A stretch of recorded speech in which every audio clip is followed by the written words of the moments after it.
Air India Flight 171 crash.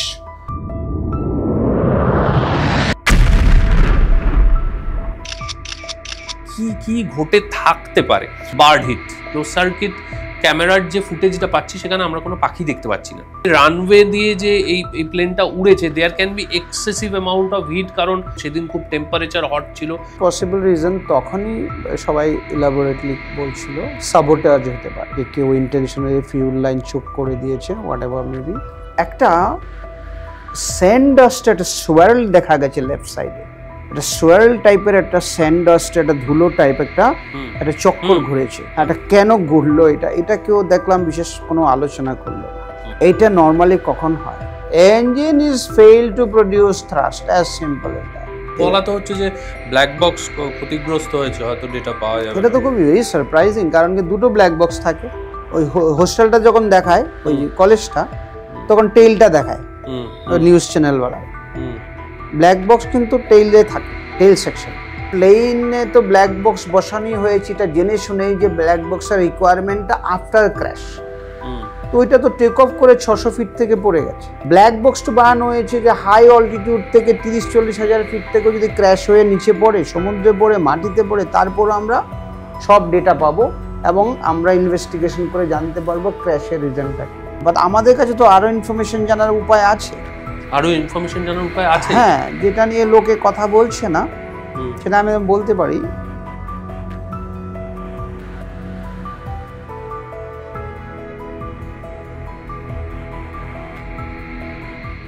Hello and welcome to Time and Tide podcast with Sourav.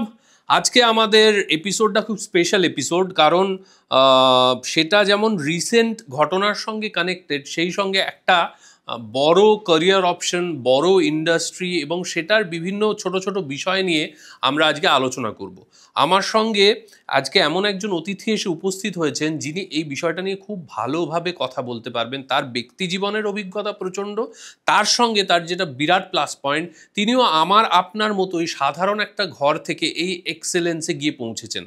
তিনি আমার আজকের অতিথি Partha Sarathi, pilot. Sir, welcome to the show. কেমন আছেন? ভালো তো থাকতেই হবে, pilot profession, you need to be class 1 fit always. Class 1 fit সবসময় থাকতে হয়, মিনিমাম রিকোয়ারমেন্ট। আপনারা যখন ফ্লাই করেন, যখন প্লেনটা ওড়ে আর কি, প্লেনটা প্রথমে তো ট্যাক্সি করে রানওয়েতে যায়, তারপর সেটা রানওয়েতে দৌড়োয়, তারপর একটা সময় টেক অফ করে, তারপর ওড়ে নিচে নামে, ল্যান্ড করে।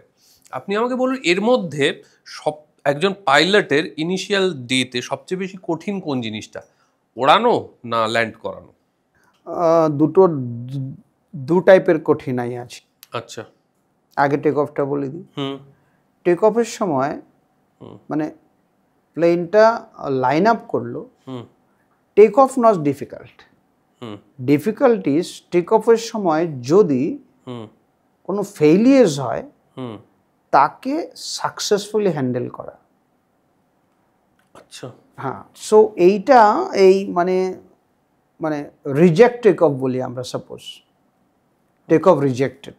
আচ্ছা, take off reject is a, you can say, এটা ম্যাক্সিমাম টাইমই দেখা যায় হাই স্পিড রিজেক্টে মানে কোনো না কোনো ইনসিডেন্ট হয়েছে আর কি। তাই? হ্যাঁ, মানে হয় টায়ার বাস্ট হয়ে যাবে, না হয় দেখা গেল টায়ারে আগুন লেগে যাবে, নাহলে দেখা গেল কেউ রানওয়ে থেকে স্কিড করে বেরিয়ে গেল, ডাইরেকশনাল কন্ট্রোল করতে পারলো না, নাহলে দেখা গেল কি যেহেতু টায়ার বাস্ট হয়েছিল ব্রেক লাগানোর পরে থামছে না, ওই রানওয়ে এক্সিড করে ওভাররান হয়ে গেছে।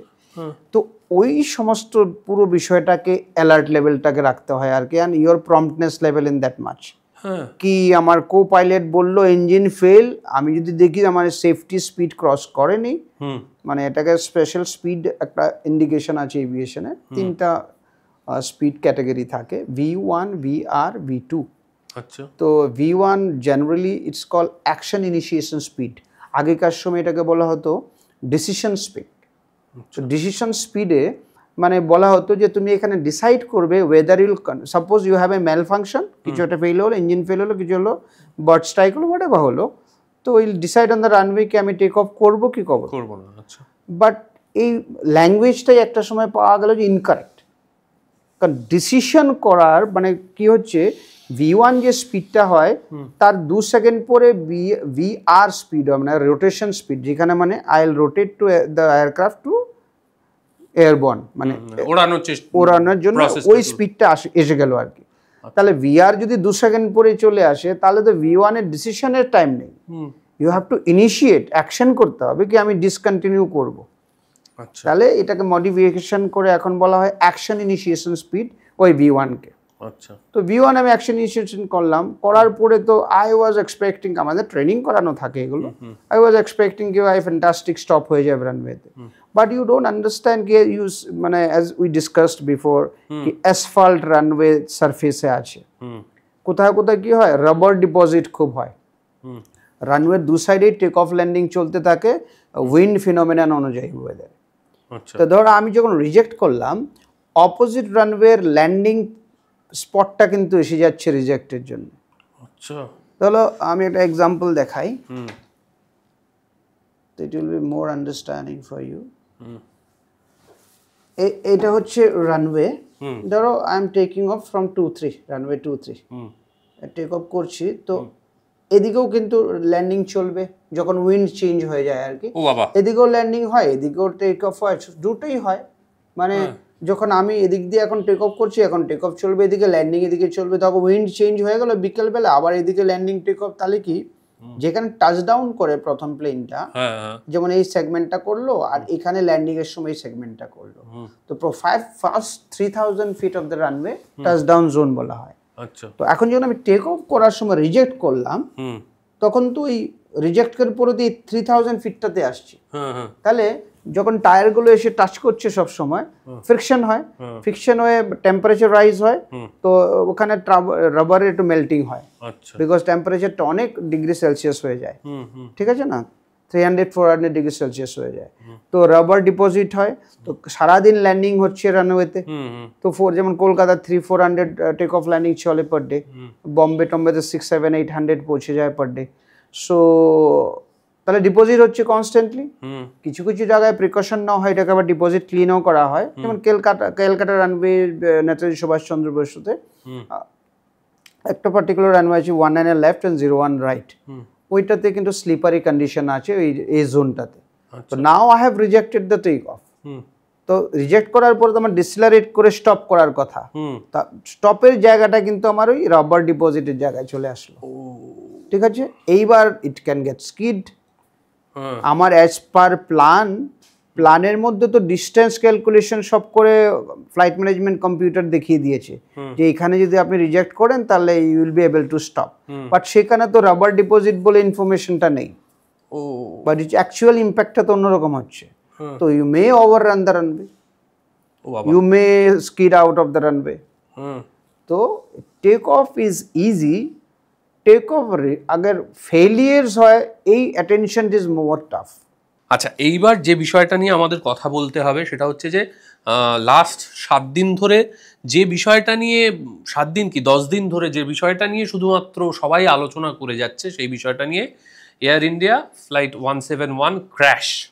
আচ্ছা, আপনি আমাকে বলুন যে এই যে ক্র্যাশটা হলো, এটা নিয়ে না অসংখ্য থিওরি ফ্লোট করছে, মানে এক একটা মিডিয়ামে এক এক রকম থিওরি, তার মধ্যে ইন্ডিপেন্ডেন্ট ইউটিউবাররা একরকম থিওরি ফ্লোট করাচ্ছে, সোশ্যাল মিডিয়ায় তো হোয়াটসঅ্যাপ ইউনিভার্সিটির হাজার রকমের থিওরি ফ্লোট করছে। এইটা মানে অ্যাকচুয়ালি আপনার কি মনে হচ্ছে কি কি ঘটে থাকতে পারে? আমি যেমন প্রথমেই যেটা নিয়ে সবচেয়ে বেশি শুনছি সেটা ইজ বার্ড হিট। এবার আপনি আমাকে বলুন যে আমরা সাদা চোখে ক্লোজ সার্কিট ক্যামেরার যে ফুটেজটা পাচ্ছি সেখানে আমরা কোনো পাখি দেখতে পাচ্ছি না, আমরা যেটুকু জানতে পারছি যে ওইরকম একটা পাখি এসে হিট করলেই তো প্লেন পড়ে যায় না, একটা ফ্লিট অফ বার্ড এসে হিট করতে হবে এবং তবে সেই ঘটনাটা ঘটবে। কেউ কেউ বলছে অনেকগুলো পসিবিলিটি আছে, আমি একটা একটা করে যাই। একটা হচ্ছে অনেকে বলছে বার্ড হিটের জন্য হয়েছে, তৃতীয় একটা থিওরি ফ্লোট করছে যে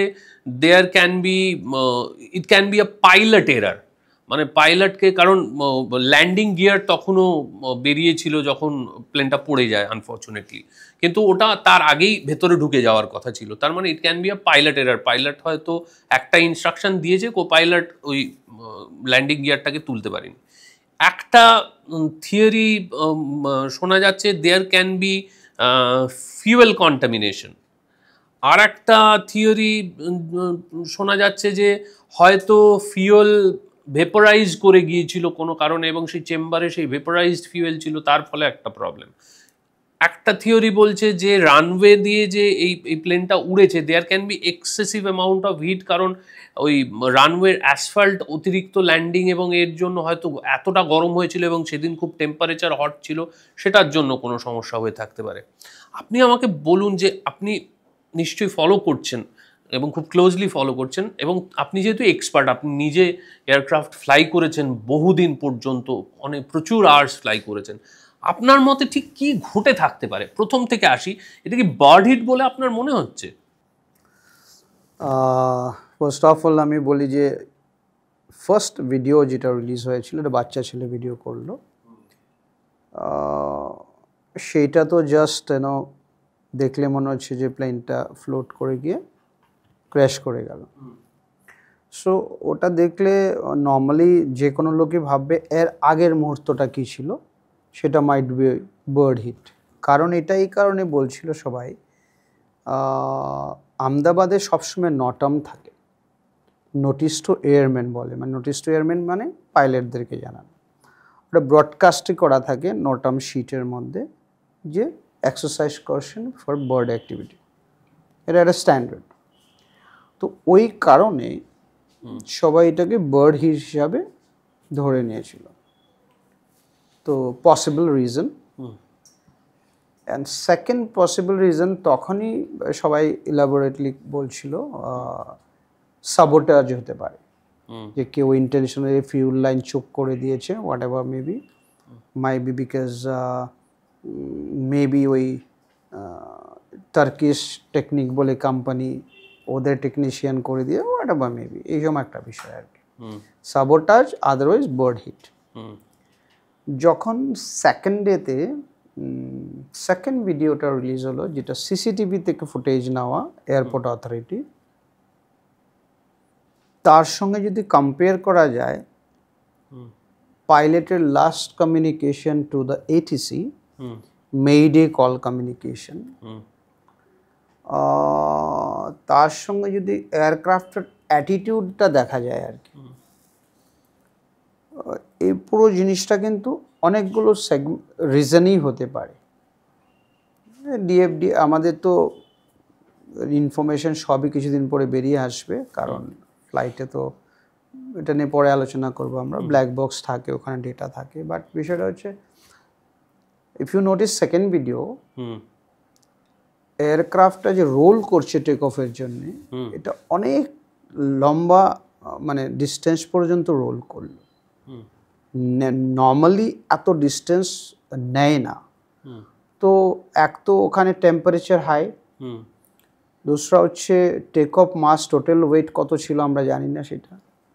যখন টেম্পারেচার বেশি হয় তখন ডেন্সিটি, এয়ারে যে ডেন্সিটিটা কম হয়ে যায়, তখন লিফট ক্যাপাবিলিটি রিডিউস হয়।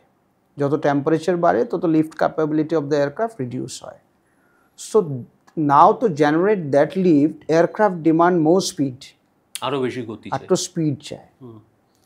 এখন আমি তো কম্পিউটারে ফ্লাইট ম্যানেজমেন্ট কম্পিউটার বলে এটা, বা এরকম ইএফবি ইউজ করে এই ওয়েটের জন্য এই টেম্পারেচারে যত স্পিড দেওয়ার কথা ক্যালকুলেট করে বার করা হয়, বার করে এটাই প্লেনের মধ্যে সেট করা হয়, এফএমসিতে সেট করা হয়। করলে সেটা ওই পিএফডি, পাইলট প্রাইমারি ফ্লাইট ডিসপ্লে বলে আর কি, ঠিক আছে, ওখানে দেখা যায়। ওই আমি বললাম না V1, VR, V2, ওই স্পিডগুলো দেখা যায়। V1 হলে আমার ডিসিশন হলো, VR হলে আমার ওটা। এখন আমি ভালো করে ভিডিওটা অবজার্ভ করছিলাম আর কি, ঠিক মানে রোটেট করার একটু আগেও প্লেনটা কিন্তু একটু নোজটা রাইট দিকে টিল্ট করা ছিল, ডান দিকে না, টিল্টেড নয়, মানে মানে অ্যাটিটিউডটা না, নোজ হেডিংটা টুয়ার্ডস রানওয়ে। সাপোজ আমি আহমেদাবাদে দেখিয়ে দিচ্ছি, এই রানওয়ে 2-3 থেকে ডিপার্চার করেছো, হুম 11,500 ফিট রানওয়ে। হুম তো এয়ারক্রাফটটা তো এই ডাইরেকশনে ওঠার কথা, হুম আমি দেখিয়ে দিচ্ছি, এই ডাইরেকশনে ওঠার কথা। হুম এয়ারক্রাফট যখন এই ডাইরেকশনে যাচ্ছে ঠিকই, বাট তার নোজটা এরকম ছিল। আচ্ছা তাহলে এটা দুটো কারণে হতে পারে, হুম হয় হুম এদিক থেকে ক্রস উইন্ড আসছিল, হুম তাই ইনটু দ্য উইন্ড ফ্লাই করছে বলে, কারণ এই পাথটা তো মনিটর করতে হবে, তাহলে একটু একটু এদিকে অ্যাঙ্গেল রাখতে হবে। Otherwise if you have already lost one engine, left engine, hmm তাহলে ধরো লেফট ইঞ্জিন ফেলিওর হয়ে গেল, ওই V1 এর পরে যা হলো V1 এর পরে, হুম কারণ এন্টার এপিসোডটা V1 পর্যন্ত এনি মেল ফাংশন, মানে এখান থেকে ধরো টেক অফের সময় হুম থ্রাস্ট ওপেন করা হয়, করে একটা নির্দিষ্ট ধরুন 40%, আমি 77 উড়াইনি, তার আইডিয়াল থ্রাস্ট মানে পাওয়ার প্লাস তার ইনিশিয়াল থ্রাস্ট স্টেবিলাইজেশন পার্সেন্টেজ আমি জানি না, হুম বাট আমাদের প্লেনে যেরকম 40% দুটোতে হলে আমরা অ্যালাইন করে দেখি যে yes initial thrust set up adjust, তখন আমরা টোগা প্রেস করি। টোগা প্রেস করলে কি টেক অফ পাওয়ার ওপেন হয়, ঠিক আছে। তো এইটা যখন টেক অফ পাওয়ার ওপেন হলো, হওয়ার পরে মানে V1 পর্যন্ত যদি কোনো মেল ফাংশন হয়, তো pilot have full discretion and you must stop your aircraft, you should not continue, because আমি আগে যে ডিসকাশনটা করেছিলাম যে অ্যাকশন ইনিশিয়েশন স্পিডের আগে যদি এনি মেল ফাংশন হয়, এনিথিং ইউ ডিসকন্টিনিউ রিজেক্ট, মানে কি তাহলে V1 পর্যন্ত প্লেনে কোনো প্রবলেম নেই না। এখন এখানে দেখা যাচ্ছে এয়ারক্রাফটটা অনেকটা দূরে গিয়ে রোল করছে, রোটেটটা করছে, নাম্বার ওয়ান। তাহলে কি লঙ্গার রানওয়ে নিল, মানে ডেন্সিটি কম হচ্ছে, as you set asphalt temperature and all, এইটা এজ মেজরলি হওয়ার কথা নয়, কারণ অ্যাসফাল্ট স্টোরি তো সব রানওয়ে এভরিডে, তাহলে তো মানে দিল্লিতে তো আরও টেম্পারেচার হাই, হ্যাঁ না, দিল্লিতে তো elevation 700-800 feet, Ahmedabad elevation 200 feet, ওখানে তো আরও বেশি হওয়ার কথা, তো ওটা তো বিষয় না। বাট ভালো করে যদি নজর করো ডিপলি, একটা স্যান্ড ডাস্ট, একটা সোয়ার্ল দেখা গেছে লেফট সাইডে, একটা সোয়ার্ল টাইপের একটা স্যান্ড ডাস্ট, একটা ধুলো টাইপ একটা চক্কর ঘুরেছে। এইটা নর্মালি কখন হয়? কখন হয়? জাস্ট ইমাজিন করো যে একটা হাওয়া, আমি একটা নির্দিষ্ট ডাইরেকশনে হাওয়া চলছে, জাস্ট ইমাজিন করো ওখানে ধুলো উঠছে, ধুলোটা কিন্তু একই ডাইরেকশনে যাবে, রোল হবে না। এটা রোল তখনই হয় যখনই তোমার ডাইরেকশনের মধ্যে কোনো একটা আনস্টেবিলিটি বা কিছু একটা ফ্লোর মধ্যে একটা ডিস্টারবেন্স আসে। তাহলে যদি কোনো ইঞ্জিন ম্যালফাংশন কিছু একটা মানে ম্যাসিভ একটা থ্রাস্ট প্রোডাকশনের বা হাওয়া যে সাকশন করছিল, থ্রাস্ট মানে তো ফরওয়ার্ড ভেলোসিটি, ফরওয়ার্ড ভেলোসিটির মধ্যে কোনো ডিস্টারবেন্স হলেই এরকম সোয়ারেল দেখা যাবে, একটা ঘূর্ণির মতো। এটা কেন ঘুরলো, এটা কেউ দেখলাম বিশেষ কোনো আলোচনা করলো না, নাম্বার ওয়ান। নাম্বার টু হচ্ছে এয়ারক্রাফটটা অনেকটা দূরে গিয়ে রোটেট করলো, এখন যদি থ্রাস্ট না থাকতো, মানে ধরো একটা চলে গেলো ধরে নিচ্ছি থ্রাস্ট, আরেকটা যদি থ্রাস্ট না থাকতো তো ওই স্পিডটা তো ডেটোরিয়েট করতো, স্পিডটা তো অ্যাচিভ হতো না। Pilot for any reason say VR না আসলে রোটেট করবে না, কারণ রোটেট করলে জাহাজ তো লিফট করবে না, এয়ারবনই হবে না। মানে ধরো আমি খিচিয়ে বসে রইলাম, ও ম্যাক্সিমাম তুমি ওই এরকম গেল আর কি 50 ফিট গিয়ে পড়ে যাবে, কারণ ওর তো লিফট ক্যাপাবিলিটি স্পিড আসেনি, কারণ আমি তো স্পিড ওকে দিয়ে রেখেছি, এই স্পিডে এই ওয়েটে আসলে ও টেক অফ করবে, ঠিক আছে না। হয় ওর থেকে বেশি, কম নয়, কম হলে ধরো 4-5 নট আগেও যদি তুমি রোটেট করে যাও, রানওয়ে শেষ হয়ে যাচ্ছে, যেমন দেখা যাচ্ছিল অনেক লঙ্গার রানওয়ে নিয়েছে, তাহলে তোমার টেইল স্ট্রাইক হবে। টেইল স্ট্রাইক মানে? টেইল স্ট্রাইক মানে প্লেনের যে টেইলটা, পিছনের অংশটা, ওইটা মানে একটা নির্দিষ্ট হাইট পর্যন্ত ক্লিয়ারেন্স থাকে। তুমি টেক অফ যখন করছো, প্লেন তো এরকম চাকার উপর চলছে, এখন টেক অফ যখন করছো তুমি তো এরকম নোজ আপ করছো, তাহলে টেইলটা তো গ্রাউন্ডের কাছে আসছে, ঠিক আছে। তুমি যদি স্পিড কম থাকে, এখন তো এয়ারক্রাফট স্পিড নিতে পারেনি, লিফট করতে পারেনি, তো তুমি টেক অফটা তো পাইলটের ইনার্শিয়াটা কিরকম থাকে, ইউ কন্টিনিউয়াসলি পুলিং। তুমি তো এরকম না যে একটু টেনে ছেড়ে ধরে রেখেছি, পুল করছো, ইনার্শিয়া টেন্ডেন্সি থাকে, তো পুল করছো, ক্লিয়ারেন্সটা কারণ স্পিড ডেভেলপ করেনি, লিফট হয়নি, তো তখন এই যেটা কি হলো, রানওয়েতে টেল স্ট্রাইক হয়ে গেল, ওই ঘষতে ঘষতে গিয়ে টেক অফ হলো। বিপদ না, এটা হতে পারে, এটাও তো সেফটি লিমিট আছে। টেল স্ট্রাইক হলে এটিসি দেখে, অবজার্ভ করে, ওরা এয়ারবর্নের পর বলে যে আপনার তো ডিপারচারে টেল স্ট্রাইক হয়েছে, তখন পাইলট ডিসিশন করে আবার ব্যাক টু ল্যান্ড করে যায় অ্যান্ড ইমার্জেন্সি প্রিকশনের জন্য, নর্মালি ডেস্টিনেশনে যায় না, এরকম দেখা গেছে। সো এইটাও হয়নি, এয়ারবর্ন হয়েছে। হ্যাঁ, যদি দেখা যায় রোটেশন, ইনিশিয়াল রোটেশনটার থেকে যদি দেখা যায় ফিনিশ মানে গেইন অল্টিটিউড পর্যন্ত অ্যাটিটিউডটা নর্মালি সিঙ্গেল ইঞ্জিন ফেলিয়ার হলে আমাদের এয়ারক্রাফটে 12.5 ডিগ্রি ম্যাক্সিমাম অ্যাটিটিউড পর্যন্ত তুমি তোমার অ্যাঙ্গেল অফ এয়ারক্রাফটকে করতে পারো। তাহলে এটা স্যাটিসফাই থাকে যে তোমার স্টল হবে না, যা এডিকুয়েট স্পিড দরকার সিঙ্গেল ইঞ্জিনে পুরো এয়ারক্রাফটটাকে লিফট ধরে রাখতে, প্লাস থোড়া অল্টিটিউড গেইন করবে। আগামী যদি তুমি পুরো খিচে দাও তাহলে তো মানে স্পিড ড্রপ করবে, স্টল হয়ে যাবে। আর নর্মাল ডাবল ইঞ্জিনে এটা 15 ডিগ্রি, এয়ারক্রাফটের 17-18 ডিগ্রি ক্যাপাসিটি থাকে, বাট 15 ডিগ্রি স্ট্যান্ডার্ড প্রোটোকল আছে আর কি। 787 এক্স্যাক্টলি কত ডিগ্রি সেটা আমি জানি না, তারপরেও বলছি ধরে নাও এটাই ইমাজিনারি লাইন। তো ওটা যদি দেখা যাচ্ছে অ্যাটিটিউডটা একটা সময় অল্টিটিউড গেইন করার জন্য অনেকটা আর একটু বেশি খিচা হয়েছিল টাইপ আর কি। তারপরে দেখো প্লেনটা কখনো নোজ ডাইভে যায়নি, এটা আস্তে করেছে, এটাকে বলে পাওয়ার স্টল বলে। এয়ারক্রাফটে পাওয়ার আছে, অথচ এয়ারক্রাফটের নোজ ডাইভ ডিপ হচ্ছে না, অথচ সে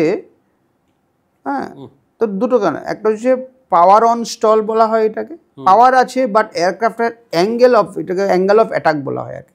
রিলেটিভ এয়ারফ্লো থেকে উইংসের ওপরে, এরোফয়েল সারফেসের ওপরে উইন্ডের যে লেমিনার ফ্লোটা সেপারেশন হয়ে যাচ্ছে, পাওয়ার থাকা অবস্থায় ওই অ্যাঙ্গেলের জন্যে এয়ারক্রাফটের যে উইং সে লিফটটা ধরে রাখতে পারছে না। তো এই জন্য এবার এইভাবে সিঙ্ক করবে, now it will not gonna stall like this, is sinking. তো এটা বলা হয় পাওয়ার অন স্টল, ঠিক আছে। আবার যেহেতু গ্লাইডিং ক্যাপাসিটি আছে, এয়ারক্রাফট যদি বুদ্ধি করে পাইলট লাস্ট রিসর্ট হিসাবে থ্রাস্ট নেই, তো গ্লাইডিং অ্যাটিটিউডে রেখে দিল, তো এগেইন সেম, কারণ স্পিড ড্রপ হয়ে যাচ্ছে, কারণ পাওয়ার নেই, তো গ্লাইড করছে, but power drop, speed drop হচ্ছে, আস্তে আস্তে সিঙ্ক করছে, কারণ তাই ধরে রাখার তো বিষয় নেই। নাও এই বোয়িং 787 এয়ারক্রাফটটা একটু হালকা পড়াশোনা করছিলাম আর কি, ইন্টারেস্ট নিয়ে আর কি। Major difference with other aircraft, ওদের ইঞ্জিন যে দুটো, এদের ইঞ্জিনটা হচ্ছে জি কোম্পানি, যেটা আমাদের শুনলাম আমাদের এই পার্টিকুলার ফ্লাইটটাতে ইউজ করে, যে GE-NX বলে ইঞ্জিনটা আর কি। তো GE-NX 1B, তে ইঞ্জিনের ডিজাইনটাই পুরো অন্যরকম। হ্যাঁ, এইটা GE এয়ারস্পেস থেকে, GE এয়ারস্পেসে কিন্তু ব্যাঙ্গালোরেও অফিস আছে, পুনেতে অফিস আছে, এরকম না যে ইউএসএতে শুধু, ওদের কিন্তু এখানটাও অফিস আছে, এখানেও অ্যাক্টিভিটি আছে, R&D ডিভিশন আছে। সো এই ইঞ্জিনটা মানে এক তো হচ্ছে কি টাইটানিয়াম দিয়ে ফ্যান ব্লেডগুলো বানানো নয়, মানে পুরো ইঞ্জিনটাকে বানিয়েছে modern, less carbon emissions, maximum fuel efficiency and maximum power producing, বুঝতে পারছো তো। And weight also compare to other engine, because metal body কম ইউজ করা হয়েছে ভিতরে, টাইটানিয়াম অ্যান্ড অল দিস, তো 15% ওয়েট রিডাকশন হয়েছে same powerful engine compare to previous one. এইটা 14% ফিউল এফিসিয়েন্সি বাড়িয়েছে। এইটার যে ফ্যান ব্লেডগুলো, আগে যে আমাদের জেট ইঞ্জিনে ফ্যান ব্লেডগুলো থাকতো 22টা ব্লেড, এরা এটাকে 18তে নিয়ে আসতে পেরেছে। এরা মেটাল ব্লেডের জায়গায়, মানে ফ্যান ব্লেড যেটা সামনে ডায়ামিটারটা, ওটাতে ওরা কার্বন ফাইবার ব্লেড ইউজ করেছে, ওয়েট রিডিউস হয়েছে, নয়েজ রিডিউস হয়েছে, হ্যাঁ, কার্বন মনোক্সাইড এমিশন কম হয়েছে, সমস্ত কিছু অ্যাডভান্টেজ। বাট নিউ টেকনোলজি যেটা হচ্ছে সেটা, যেমন আমাদের আগে প্লেনে যে এয়ার কন্ডিশনিংটা চলতো, সেইটা চলতো এই ইঞ্জিন থেকে ব্লিড কালেকশন করে তার টেম্পারেচার হিট এক্সচেঞ্জার দিয়ে রিডিউস করে তো এয়ার কন্ডিশনিং প্লেনের ভিতরে ইউজ হতো। প্লেনের ভিতরে কিন্তু এয়ার কন্ডিশন এসির মতো কম্প্রেসার দিয়ে চলে না। আচ্ছা, এই প্লেনের ক্ষেত্রে কি করলো ওরা, এক একটা ইঞ্জিনে তিনটা ইলেকট্রিক্যাল জেনারেটর লাগিয়েছে। নর্মালি একটা ইঞ্জিনে একটা ইলেকট্রিক্যাল জেনারেটর থাকতো, নাও আইডিজি তিনটা লাগিয়েছে এক একটা ইঞ্জিনে। আচ্ছা, আর এত পাওয়ারফুল, এত পাওয়ার প্রডিউস করছে এই জাহাজের মধ্যে, মানে একটা জেনারেটর রাফলি অ্যারাউন্ড 220 কিলোওয়াট মানে ইলেকট্রিসিটি প্রডিউস করছে। তাহলে দুটো ইঞ্জিনে 6টা, রাফলি অ্যারাউন্ড 1.45 মেগাওয়াট ইলেকট্রিসিটি প্রডিউস করছে। তখন তুমি বলে যে এত মেগাওয়াট ইলেকট্রিসিটি প্লেনের কি কাজ?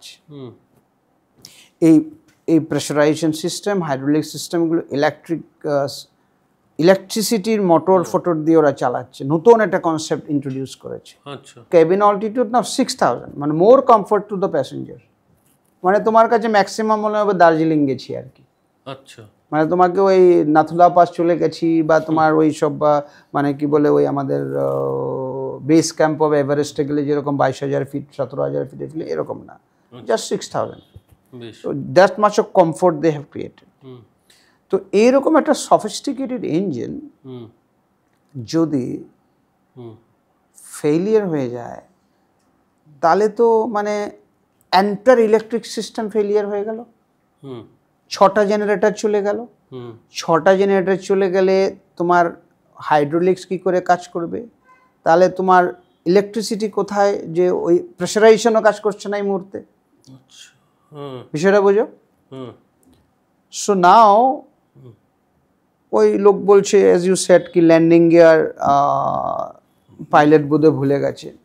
তো ল্যান্ডিং গিয়ার ধরো কমান্ডও দিল যে পজিটিভ রেট বললো কো পাইলট বা পাইলট মনিটরিং, পাইলট ফ্লাইং বললো গিয়ার আপ। গিয়ার আপ করতে গেলে তো পাওয়ার চলে গেছে, গিয়ার আপ করতে গেলে তো গিয়ার উঠবে না, গিয়ারকে তো উপরে তোলার জন্য হাইড্রোলিক প্রেশার দরকার। আমার তো অলরেডি জেনারেটর পরে হাইড্রোলিক পাম্প সবই তো ফেল। এটার আনাদার এক্সাম্পল হচ্ছে, মানে এটা ভেরিফাই করার জন্য র্যাট বলে একটা জিনিস বেরিয়ে এসেছে।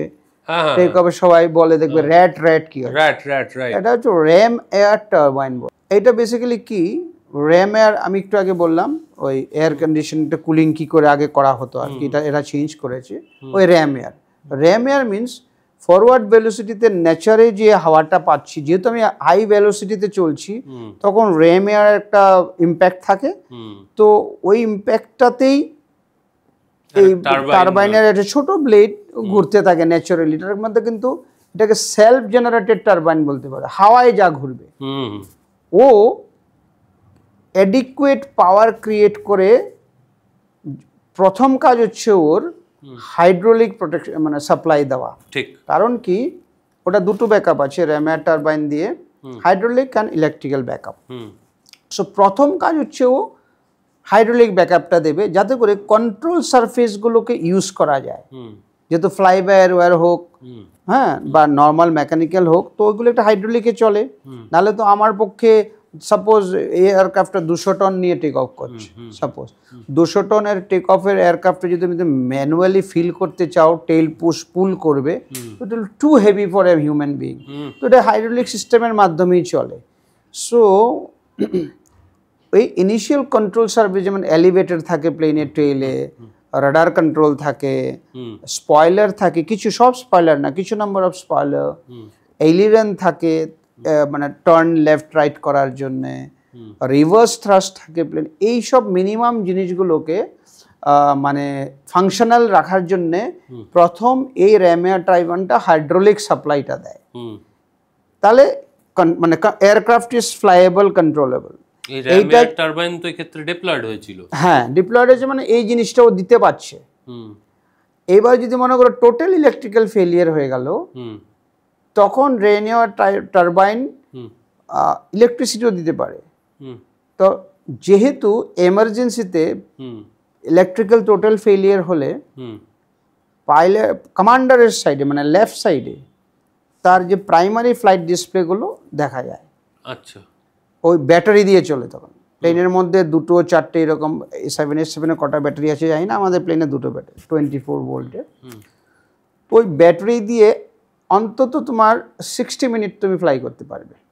আচ্ছা একদম স্ট্যান্ড বাই ইনস্ট্রুমেন্ট হুম এবং primary display of commander side মানে ক্যাপ্টেন সাইড, এগুলো কিন্তু 1 ঘন্টা চলবে।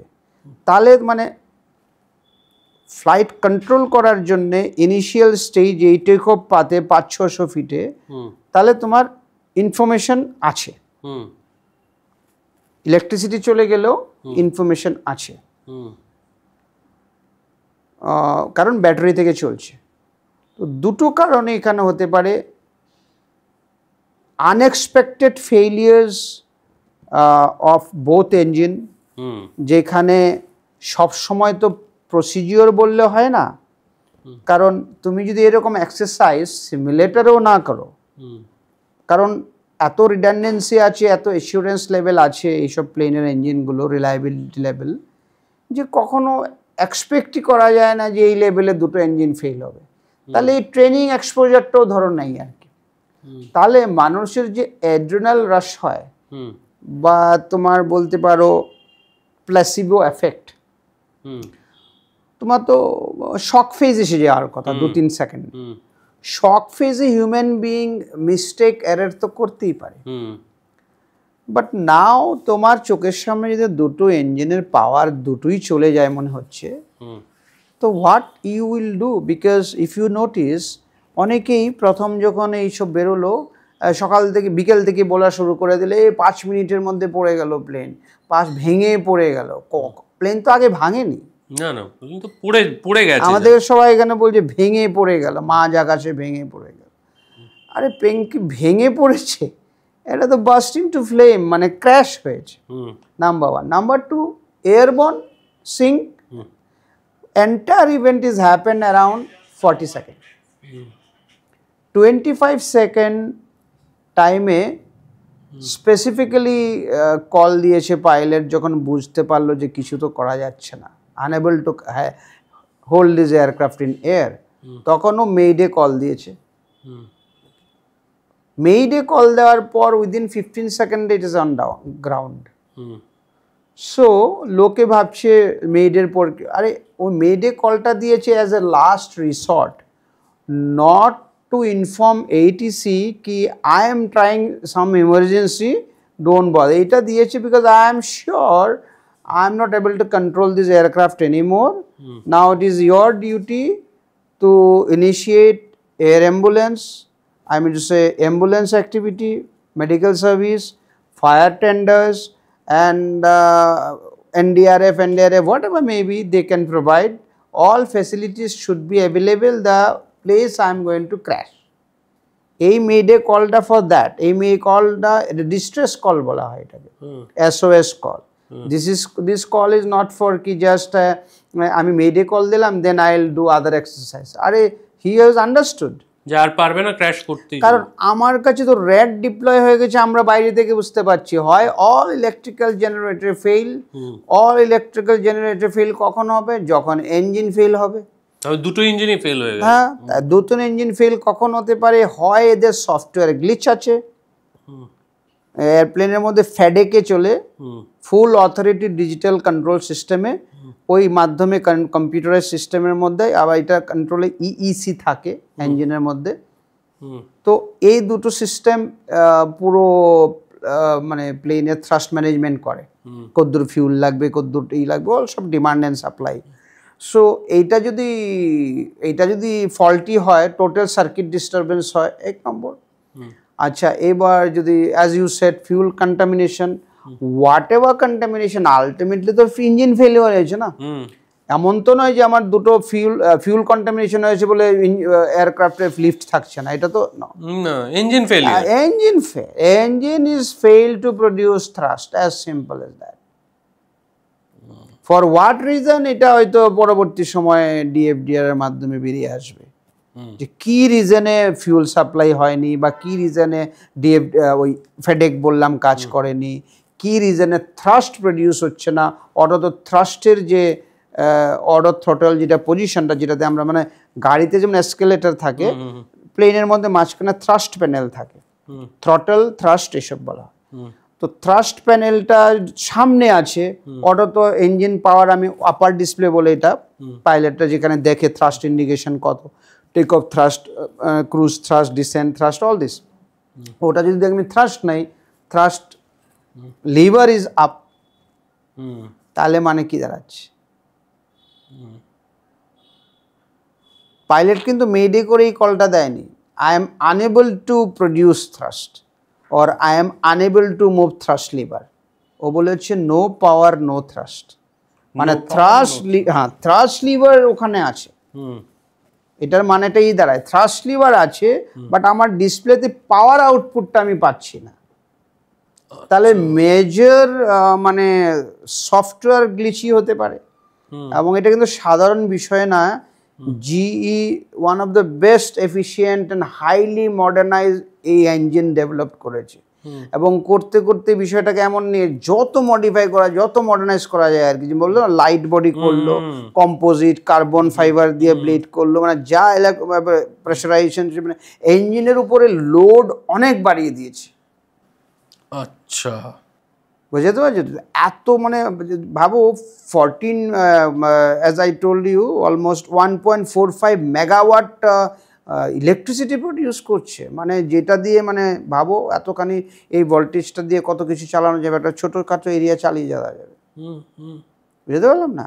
সো দে হ্যাভ মানে এইরকম একটা পাওয়ার হাউস, দুটো টারবাইন বলতে পারবো, দুটো টারবাইন ইউজ করছে যেটা দিয়ে আমরা ইলেকট্রিসিটি সাপ্লাই পাই আর কি। সো ডান, কিছু ভালোর জন্য করেছে, but this is the fatal result. বুঝতে পারলাম? আচ্ছা, এই যে অ্যাকচুয়ালি ঠিক কি হয়েছিল সেটা তো আমরা ব্ল্যাক বক্স ডেটা থেকেই জানতে পারবো।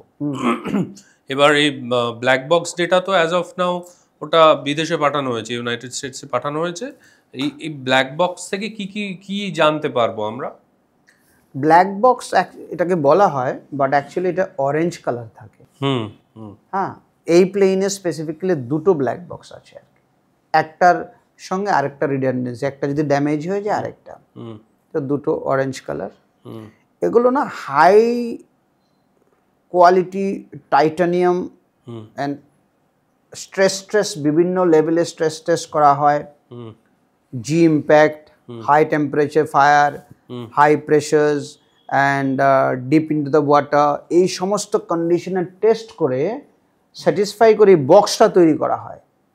তার ভেতরে এই চিপ কার্ড বসানো থাকে, যে মানে যেমন ইঞ্জিনের মধ্যে যা যা হচ্ছিল, যেমন কখন স্টার্ট হলো, লাইন আপ হলো, টেক অফ পাওয়ার কখন খুললো, খোলার সময় টোটাল পাওয়ার আউটপুটটা কত দেখা যাচ্ছে, ঠিক আছে, তারপর ওখানে ফিউল সাপ্লাই কীরকম চলছে, ভাইব্রেশন কি ইঞ্জিনের, হ্যাঁ মানে এই যে ইঞ্জিন, এগুলো তো জেট ইঞ্জিন, অ্যাক্সিয়াল ফ্লোতে চলে সব, মানে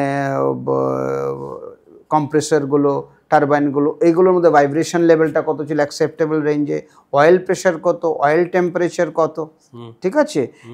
N1 একটা ডাইরেকশন মানে ইন্ডিকেশন থাকে, মানে রেফারেন্স নেওয়ার জন্য থ্রাস্ট, আবার N2 ইন্ডিকেশন থাকে রেফারেন্স নেওয়া থ্রাস্ট।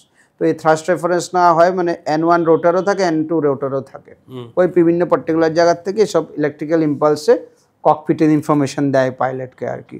এই সমস্ত ইনফরমেশনগুলো কখন কি ছিল এইটা ডিএফডিআরে পাওয়া যাবে। তারপর প্রথম রোটেশন কত স্পিডে করলো, অ্যাকুরেট স্পিডে রোটেশন করলো কিনা, রানওয়ে লেন্থ যতটুক ছিল সেইটা কনজামশন কতটুক করে নিল, ঠিক জায়গা থেকে রোটেশন করতে পারলো কিনা, তারপর কি অ্যাটিটিউডে ছিল, কি ব্যাংক দিয়েছিল লেফট রাইটে, হাইয়েস্ট অল্টিটিউড কোথায় পৌঁছালো, কখন সিঙ্ক শুরু হলো, কি ধরনের ওয়ার্নিং ভিতরে বেজেছিল ককপিটের মধ্যে, সমস্ত ইনফরমেশন এই ব্ল্যাক বক্সের ভিতরে দুটো সেগ্রিগেশনে থাকে। একটা হচ্ছে ডিজিটাল ফ্লাইট ডেটা রেকর্ডার, যেটা ওই চিপের মধ্যে থাকবে, আর একটা হচ্ছে ককপিট ভয়েস রেকর্ডার, যেখানে ওই সময় পাইলট কী ধরনের অ্যাকশন করলো, কে কাকে কি ডাইরেকশন দিয়েছিল, কি চেকলিস্ট করার চেষ্টা করেছিল, কিভাবে সেভ করার চেষ্টা করেছিল, এটিসিকে কি কলটা দিয়েছিল, বা কেবিন ক্রুকে কি বললো কিনা, বা কেবিন ক্রুরা চিৎকার করে কিছু বলছে কিনা ককপিটে, সমস্ত পরিবেশটা ওই ককপিট সিভিআর ককপিট ভয়েস রেকর্ডারে থাকবে। নর্মালি এটা 1 ঘন্টা মানে 2 ঘন্টা থাকে, মানে লাস্ট ফ্লাইট থেকে, মানে এখন ধরো ফ্লাইট শুরু হলো, এইটা পরবর্তী 2 ঘন্টা পর্যন্ত ফুল রেকর্ডিং হয়, তারপর আবার ইরেজ হয়ে যায় আর পরবর্তী 2 ঘন্টা থাকে। লাস্ট 2 ঘন্টা অফ দ্য ফ্লাইট সবসময় পাবে। তো এখানে তো শুরু হয়ে 40 মিনিটের টোটাল ফ্লাইট ছিল। 40 সেকেন্ড, 40 মিনিট মানে 40 সেকেন্ড হচ্ছে টেক অফ সেগমেন্টটা বলছো তুমি, বাট এটা ওই ইঞ্জিন স্টার্ট করে ট্যাক্সি করে টোরে এটা মোটামুটি 40 মিনিটের মতো পুরো ফ্লাইটটা ছিল। তো এই সমস্তটা সিভিআরে থাকবে আর কি, যে ট্যাক্সির সময় কোনো মেল ফাংশন নিয়ে পাইলটরা কথা বলেছে কিনা, বা কোনো ধরনের মেল ফাংশন। 40 মিনিট আহমেদাবাদে মানে ট্যাক্সিটা একটা বিগ টাইম, নর্মালি এত টাইম বড় প্লেনকে হোল্ডিং করে রাখে না কেউ। কি তুমি দুটো ইঞ্জিন নিয়ে যাচ্ছ, হাইলি লোডেড ইঞ্জিন, মানে তার ক্যাপাসিটি অনেক, 65-70 পাউন্ড 1000 পাউন্ড অফ থ্রাস্ট এক একটা ইঞ্জিন প্রডিউস করে। তো এটা যে আইডিয়াল পাওয়ারে থাকে, ফিউল কনজামশন ইজ খুব হাই। ওই ছোট টেক অফ ল্যান্ডিং এর জন্য তো তাকে হোল্ডিং পয়েন্টে এতক্ষণ দাঁড় করিয়ে রাখবে না। তো এটা মেজরলি একটা বিষয় জানতে হয় যে এই মুহূর্তে তাহলে কি কোনো টেকনিক্যাল স্ন্যাগের অ্যাক্টিভিটিও করতে করতে এগোচ্ছিল ওরা, যে মাইনার স্ন্যাগ একটা দেখতে পেয়েছিল, এটা হয়েছিল ওই ট্যাক্সিতেই কারেক্টিভ অ্যাকশন করেছে, তারপরে আবার কন্টিনিউ করেছে, স্ন্যাগটা চলে গেছে। বুঝাতে পারলাম? কারণ আহমেদাবাদে র্যাম্প থেকে, পার্কিং স্ট্যান্ড থেকে তোমার রানওয়ে এটা হার্ডলি 1/2 কিলোমিটার ডিস্টেন্স। তো ধরো ওই ট্রাফিক আসা যাওয়া করছে, একটার পরে তো একটা বড় জোর 15-20 মিনিট একটা সেগমেন্ট হতে পারে। তো 40 minute quite big segment, you know. ট্যাক্সির একটা চিন্তার বিষয়, জানার বিষয় আছে, কৌতূহল আছে এখানটায়। বলা তো হচ্ছে যে ব্ল্যাক বক্স ক্ষতিগ্রস্ত হয়েছে, হয়তো ডেটা পাওয়া যাবে। এটা তো খুবই ভেরি সারপ্রাইজিং, কারণ কি দুটো ব্ল্যাক বক্স থাকে, একটা ক্ষতিগ্রস্ত হতে পারে ধরে নিতে পারি আমি, ঠিক আছে। এইবার দেখবে ওই হোস্টেলটা যখন দেখায়, ওই কলেজটা, তখন টেইলটা দেখায় নিউজ চ্যানেলওয়ালারা। ব্ল্যাক বক্স কিন্তু টেইলে থাকে, টেইল সেকশনে। টেইল সেকশনে থাকে বলে তো একদম কর্নারটায় থাকে না, এখানে আবার এপিইউ থাকে, অক্সিলারি পাওয়ার ইউনিট।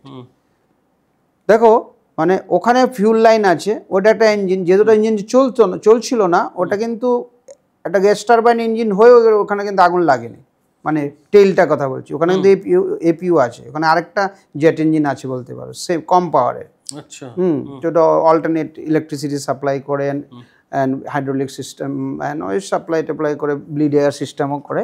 সো ওটার জন্য অক্সিলারি পাওয়ার ইউনিট থাকে। বাট এখানে যেটা হলো যে ঠিক এটার পরেই ডোর থাকে, মানে ওয়াশরুমের উপরটার মধ্যেই থাকে। আচ্ছা, ওই ডিএফডিআর বক্স আর ব্ল্যাক বক্স আর কি। তো মানে মিনিমাম ইম্প্যাক্ট। আচ্ছা, এখন প্লেনে তো ব্ল্যাক বক্স বসানোই হয়েছে, এটা জেনে শুনেই যে ব্ল্যাক বক্সের রিকোয়ারমেন্টটা আফটার ক্র্যাশ। তো ওইটা তো টেক অফ করে 600 ফিট থেকে পড়ে গেছে। তো এটা ভেলোসিটি ম্যাক্সিমাম 171 নটস বলে জানতে পেরেছি লাস্ট স্পিড রেকর্ডে, হাইয়েস্ট স্পিড। তো ব্ল্যাক বক্সটা বানানো হয়েছে যে হাই অল্টিটিউড থেকে 30-40 হাজার ফিট থেকে যদি ক্র্যাশ হয়ে নিচে পড়ে, সমুদ্রে পড়ে, মাটিতে পড়ে, তারপর আমরা সব ডেটা পাবো এবং আমরা ইনভেস্টিগেশন করে জানতে পারবো ক্র্যাশের রিজনটা কি। ওটা 3টা ক্যাটাগরিতে করেছে। এক তো হচ্ছে এই প্লেনটা যে টেক অফ করলো, করে যদি যেভাবে ক্র্যাশ করলো, ম্যাক্সিমাম ধরো 7-8Gতে ক্র্যাশ করেছে ধরে নিতে পারি আমি, মানে জি অ্যাক্সেলারেশন এগেন্স্ট গ্র্যাভিটি, এই ইম্প্যাক্টে ধরে। কারণ হাই অল্টিটিউড তো বেশি নেই, তো ইম্প্যাক্টটা বেশি হবে না। তো ধরো 5-6-10G বা ম্যাক্সিমাম 10Gতে ইম্প্যাক্ট হলো, বা 15Gতে। বাট এই ব্ল্যাক বক্স যে বানানো হয়েছে তার স্ট্রেস লেভেল যেটা আছে, ও 3000Gতেও কিছু হওয়ার কথা না। Number 1, temperature, fuel tank temperature, মানে ইঞ্জিনের যদি টেম্পারেচার যা হয় তার আশেপাশেই হবে ম্যাক্সিমাম টেম্পারেচার। তো ধরে নিই 1000 ডিগ্রি সেলসিয়াস হয়েছে, 1000 degree Celsius because of blast and all this fuel, huge quantity of fuel ছিল। এই ব্ল্যাক বক্স কিন্তু 1000 থেকে 1500 ডিগ্রি সেলসিয়াসে স্ট্রেস টেস্ট করা আছে। আচ্ছা, এবার যদি প্লেন সমুদ্রে পড়ে, হুম ওখানে 14,000 ফিট নিচে পর্যন্ত, মানে জলের নিচে, সমুদ্র বলে নয়, এনি ওয়াটার বডিতে 14,000 ফিট ডিপ পর্যন্ত অন্তত রাফলি আশা বলছি আমি, 1 মাস পর্যন্ত নষ্ট হবে না, এবং সে সিগন্যাল রেডিয়েট করবে যে আমি এখানে পড়েছি ক্র্যাশ হয়ে। এই ব্ল্যাক বক্সের মাধ্যমেই কিন্তু আইডেন্টিফাই করে বার করা যায় প্লেনটা আশেপাশে আটলান্টিকে বা ইন্ডিয়ান ওশানে কোথায় পড়েছে। 30 ডেজ অ্যাক্টিভ থাকে ওটা, inbuilt battery and VHF frequency transmit করে আর কি। শুধু ওই ব্ল্যাক বক্সটা কী করে বলছে ড্যামেজ হয়ে গেছে, আমি তো একটু সারপ্রাইজ। একটা ড্যামেজ হতে পারে, বাইকটা পুড়ে যেতে পারে অবভিয়াসলি, বাট এটা বানানোই হয়েছে বাইকটা পুড়ে থাকে, ভিতরটা ঠিক থাকবে না। তো যদি দুটো ব্ল্যাক বক্স নষ্ট হয়ে গিয়ে থাকে তাহলে কি আর আমরা ডেটা পাবো না, অ্যাকচুয়াল ডেটা? আমরা পাইলট অ্যাকশন জানতে পারবো না, অ্যান্ড কী ধরনের সিকোয়েন্স হয়েছিল, ককপিট ভয়েস রেকর্ড, আমরা কমিউনিকেশনগুলো ইন হাউসে দুটো পাইলটের মধ্যে কী কথোপকথন, লাস্ট মিনিটে মারা যাওয়ার আগে কি বললো, বা what last word pilot said, হ্যাঁ, মানে হোয়াট এভার মেবি এই 40 সেকেন্ডের মধ্যে মানুষ আর কী করতে পারে, বা আর্তনাদ করেছি কিনা, whatever they have done, বা মানে ওই চেয়ার থেকে উঠে কিছু করা, হোয়াট এভার মানে চেষ্টা করেছি, ওই জিনিসগুলো আমরা জানতে পারি। এইটা হয়তো এখন জানতে পারবো না, বাট আমাদের কাছে তো আরও ইনফরমেশন জানার উপায় আছে। আরও ইনফরমেশন জানার উপায় আছে? হ্যাঁ, যেটা নিয়ে লোকে কথা বলছে না সেটা আমি বলতে পারি। যেমন ধরো MH770 একটা ক্র্যাশ হয়েছিল মালয়েশিয়ানে 2011 বা 12 এই সবটা। ওইটা আজ পর্যন্ত পাওয়া যায়নি প্লেনটা কোথায় পড়েছে। এটা মালয়েশিয়া থেকে কুয়ালালামপুর থেকে বেজিং যাচ্ছিল, তো এটাকে কিন্তু আজ পর্যন্ত জানা যায়নি কোথায় পড়েছে। ওটার পরেই, এই ক্র্যাশটার পরেই এক বোয়িং 777 এয়ারক্রাফট ছিল, আর এটা তো বোয়িং ড্রিম লাইন 787 ক্যাটাগরি। তখন একটা ডিসিশন করা হয়, এই যে ইঞ্জিন যারা ম্যানুফ্যাকচারার হয়, এই প্লেনগুলো যারা বানায়, এরকম কোনো মানে শিওরিটি নেই বা এরকম কোনো বাধ্য নয় যে ওই বোয়িং কোম্পানিকে ইঞ্জিনটা বানাতে হবে। যেমন এই 787-এ GEnx-এর মানে GE কোম্পানি এরোস্পেসের ইঞ্জিন লাগানো ছিল, অনেকে রোলস রয়েসের ইঞ্জিন লাগায়, ওইটাতে রোলস রয়েসের ইঞ্জিন ছিল ওই MH770। ওই অ্যাক্সিডেন্টের পরে ওরা গ্লোবালি এটা ডিসিশন করেছে যে এই সফিস্টিকেটেড যত ইঞ্জিনগুলো আছে, যখন এগুলো স্টার্ট করা হবে এবং এগুলো শাটডাউন পর্যন্ত, এন্টার ইঞ্জিন ইনফরমেশন ডেটাটা লাইভ স্যাটেলাইট মারফতে বা অন ইনবিল্ট এয়ারক্রাফটের ইনস্ট্রুমেন্ট থাকে, আর ইঞ্জিনের মধ্যে সেন্সর লাগানো থাকে, তার মাধ্যমে লাইভ ডেটা কন্টিনিউয়াসলি যে ইঞ্জিন ম্যানুফ্যাকচারার হয় তাদের কাছে 24/7 কনস্ট্যান্ট ডেটা সার্ভিস হচ্ছে।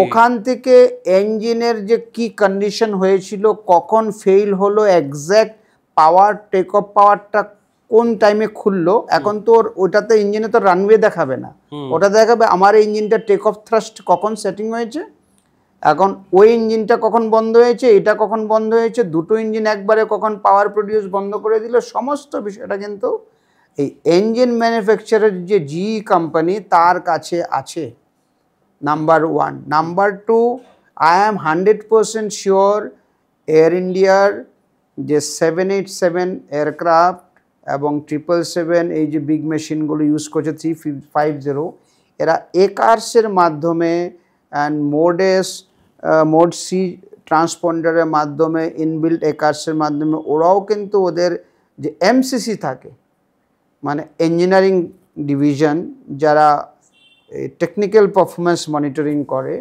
ওদের কাছেও এই ডেটা গেছে।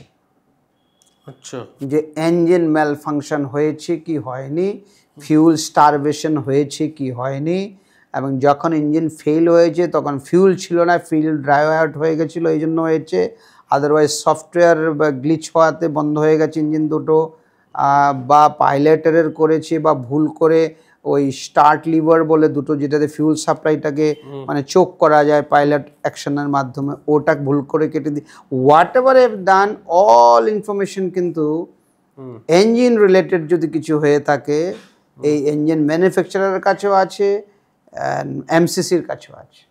তার মানে আপনি বলছেন মোস্ট প্রবাবলি এটা is due to engine failure, এবং ইঞ্জিন ফেলিয়ারের অ্যাকচুয়াল কি কারণ সেটা ওই ব্ল্যাক বক্স ডেটা আসলে তবেই আমরা বুঝতে পারবো। সেটার জন্য নট অনলি ব্ল্যাক বক্স, ওই মানে ইঞ্জিন ফেলিয়ার যে হয়েছে ওইটা জি কোম্পানির কাছে ইনফরমেশন আছে আর কি, যে জি এনএক্স ইঞ্জিন আছে, এটা 1B শুনলাম, এদের কাছ থেকে এই ডেটাটা পেলে তবে মোটামুটি ভাবে পাওয়া আছে। পাইলে কি এটা তো they share to everyone because of investigation issue আছে বলে পাবলিক আছে। বাট নট অনলি দ্যাট, কোনো মিডিয়া হাউস দেখলাম এটা নিয়ে কথা বলে না, মানে কি people don't know and people not been guided properly কি এই ইনফরমেশনটা জিজ্ঞেস করা হোক না।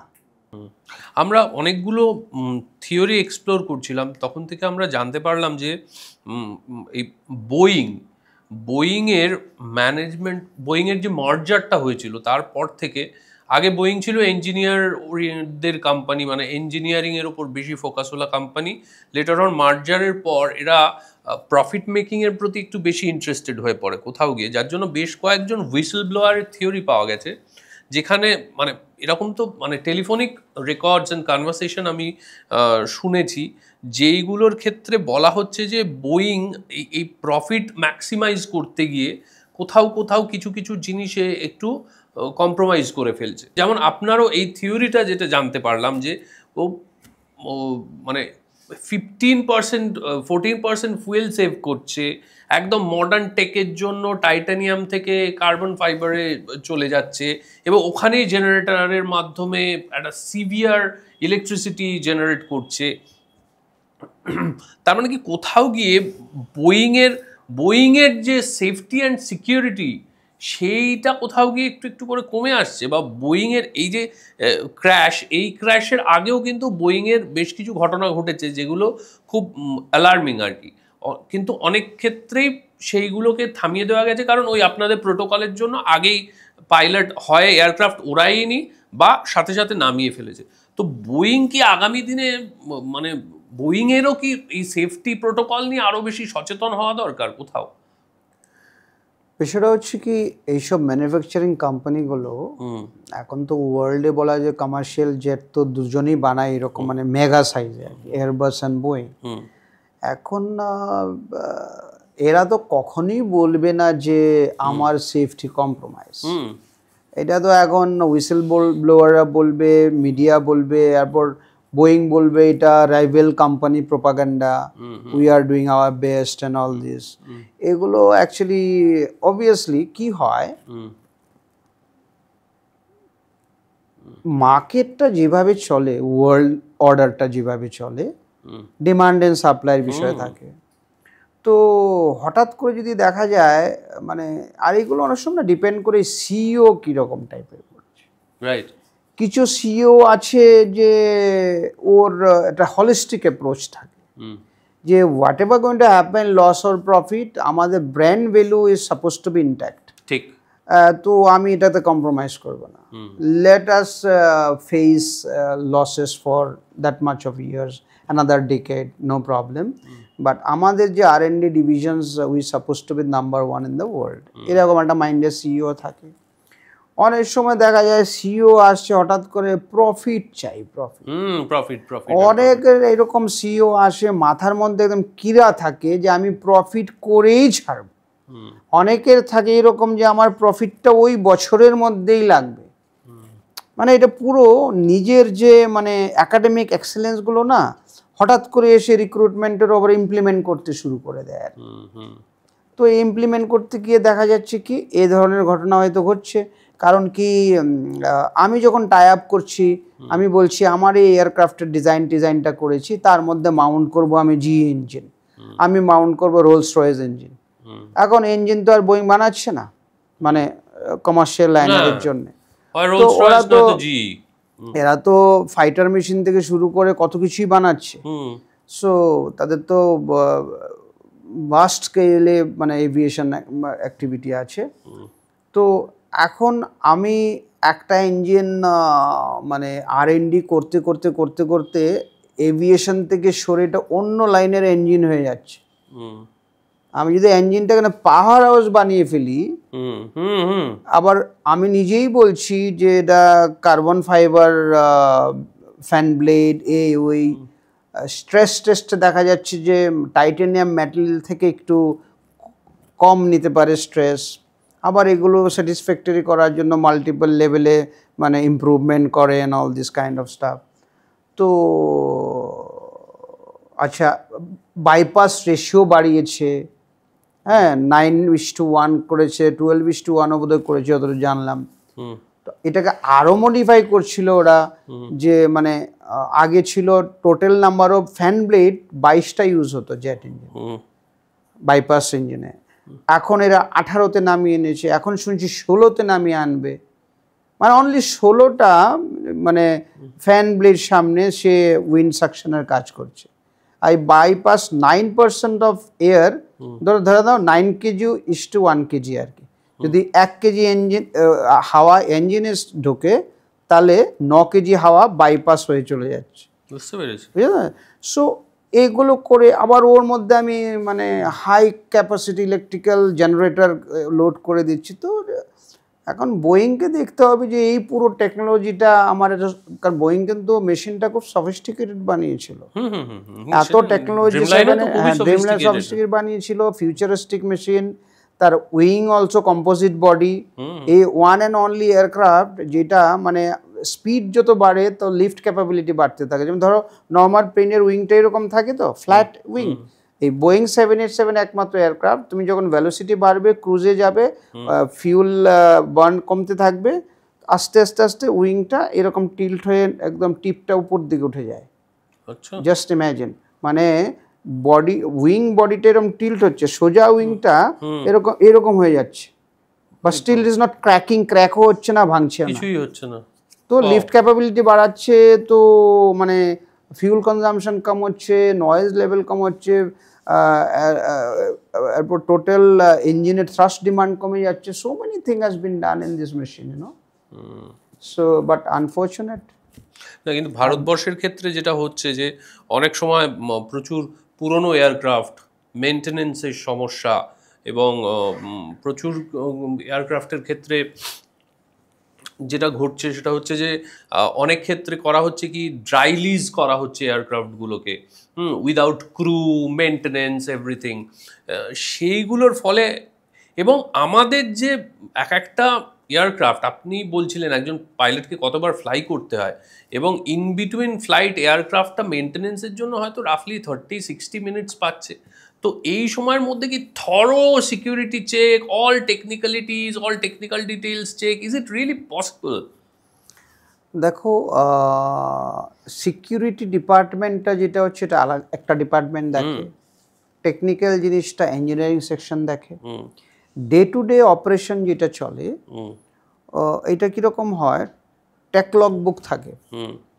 তো ফ্লাইট করার সময় আমরা যাই, ডিফেক্ট পাই, টেকনিক্যাল ডিফেক্ট হলো, অটো পাইলট কাজ করছে না, ইলেকট্রিক্যাল প্রবলেম, প্রেসারাইজেশন প্রবলেম, এইটা ফেলিওর হয়ে যায়, সব সমস্ত কিছু পাইলট তার নোটিংয়ে লিখে দেয় যে এই প্রবলেম ফ্লাইটের সময় পাওয়া গেছে। এখন ইঞ্জিনিয়ারিং ডিপার্টমেন্টের কাজ হচ্ছে এই প্রবলেমগুলোকে ক্লিয়ার করে দেওয়া। তো প্রবলেমটাই হাফ অ্যান আওয়ার্স গ্রাউন্ড টাইমের মধ্যে ক্লিয়ার করে দিতে পারলেই ইঞ্জিনিয়ার স্যাটিসফ্যাক্টরি অ্যাক্টিভিটি করে যখন হ্যান্ড ওভার করে, এটা আবার পাইলট তারপর চেক করে দেখে নেয় যে জিনিসটা যেভাবে আমি প্রবলেমটা দেখেছিলাম এটা এখন প্রবলেমটা আছে কি না। এখন দেখা গেল যে ওই সফটওয়্যার টেস্ট বা হোয়াট এভার টেস্ট করে এটা দেখা গেল যে দেখা যাচ্ছে না, তখন আমাকে এটা অ্যাকসেপ্ট করতে হয় যে মানে ক্লিয়ার হয়ে গেছে প্রবলেমটা। এনে গেলে দেখা যায় প্রবলেমটা আবার আসছে। তো আজকাল কী হয়, যেহেতু সফটওয়্যার বেস, কার্ড বেস সমস্ত কিছু থাকে না, তো কিছু হলে ধরো ওরা বাইট টেস্ট করে না ইঞ্জিনিয়াররা, তাদের উপরও প্রেশার থাকে যে অন টাইম ডিপারচার। তো এই জন্যে ওরাও একটা বাইট টেস্ট করলে বিষয়টাকে দেখা যায় নর্মাল হয়ে গেলার পর, বাট এক্স্যাক্টলি কোনো ফেইলিয়ার কিছু হলেই বলবে এটা দেখা যায় আর কি। কিছু ফেইলিয়ার হলেই হচ্ছে কি মানে এরর ইন্ডিকেশনস হুম বলে একটা মার্ক করবে বা লিখবে, চেক করে দেখবে, বাইট টেস্ট করে দেখবে, এইসব টিসব, বা ক্যারি ফরওয়ার্ড করে দেবে হুম যে এই ফেলিয়ারটা অ্যাকসেপ্টেবল আছে। হুম আচ্ছা কিছু কিছু ফেলিয়ার আছে যেমন মিনিমাম ইকুইপমেন্ট লিস্টের মধ্যে পড়ে না, সিডিএল আছে, কনফিগারেশন ডেভিয়েশন লিস্ট বলে, ওগুলো সেফটি হ্যাজার্ড হয় না, ওগুলো ক্যারি ফরওয়ার্ড করে দিল। এমইএল আবার ক্যাটাগরিও আছে, এই ফেলিয়ারগুলো এতদিনে এত ঘন্টা পর্যন্ত অ্যাকসেপ্টেবল আছে, তো ওগুলো ক্যারি ফরওয়ার্ড হয়, এরকম হয় আর কি। বাট এটা দেখা যায় মানে ইঞ্জিনিয়ারদের উপরে কোনো ফেলিয়ার্স লেখলে এটা অন্যরকম একটা ইম্প্যাক্ট কাজ করে, মানে সাইকোলজিক্যালি ফিল নোটিস দেম, মানে একটা প্যানিক হয়ে যায় ওরা, কীরকম যেন অনেক সময় দেখি আর কি। মানে এইটার জন্য প্যানিক হয় না ফেলিয়ারটা হয়েছে কেন, এটার জন্য প্যানিক হয় যে ফেলিয়ারটা যে আমার ডিপারচার টাইম আছে এর মধ্যে দিতে পারবো কিনা, কমপ্লিট করে না করলে আবার আমার উপরে ডিলে চলে আসবে। ডিলে কার উপরে আসবে এটার একটা কম্পিটিশন এয়ারলাইনে। ফ্লাইট অপারেশন মানে পাইলটরা চায় না ওটা ওর উপরে আসুক, ও সমস্ত কিছু টেকনিক্যাল চায় না ওর উপরে আসুক, কমার্শিয়াল চায় ইঞ্জিনিয়ারের উপরে দিয়ে দিই, মানে এই যে কালচারটাকে কোনো এয়ারলাইন ঠিক করতে পারলো না। এয়ারলাইন চাই অন টাইম ডিপারচার, ন্যাশনাল লেভেলে দেখাতে অন টাইম ডিপারচার, বাট এই চক্করে কোনো দপ্তরে ডিলে তার উপর নিতে চায় না। কার উপর, কোন দপ্তরের উপর ডিলেটা দিয়ে চালিয়ে দেওয়া যায়। ডিলে মানে অন টাইম ডিপারচার থেকে ডিলে হওয়ার, ঠিক কথা। এটার জন্য ইঞ্জিনিয়াররা দেখেছি সবচেয়ে বেশি প্রেশারাইজ থাকে, দেখেছি দুটো ডিপার্টমেন্ট ডিলে নিয়ে। একটা হচ্ছে লোড অ্যান্ড ট্রিমের ছেলেটি যে মানে ওই ট্রিম দিয়ে সাইন করে নিয়ে যায় ডোর ক্লোজের আগের টাইম, ওর খুব প্রেশারে থাকে। আর নাহলে ইঞ্জিনিয়ার, দুধেরই চেহারা মানে একটু কালো হয়ে যায় যদি কোনো একটা টেকনিক্যাল ইস্যু হয় আর কি, এটা দেখা যাচ্ছে। এই মুহূর্তে কলকাতার বিভিন্ন এয়ারপোর্টগুলোতে ফ্লাইটের ক্ষেত্রে আপনার কি কি সমস্যা চোখে পড়ে? কলকাতা এয়ারপোর্টে তো ফ্লাইংয়ের ক্ষেত্রে স্পেসিফিক্যালি তো যেমন এখানে প্যারালাল রানওয়ে আছে কলকাতা, 01 লেফট 01 রাইট, আবার উল্টো দিক থেকে 1 লেফট 1 রাইট, তো 4টে ডাইরেকশন ইউজ করা যায়, বা দুটো প্যারালাল রানওয়ে আছে।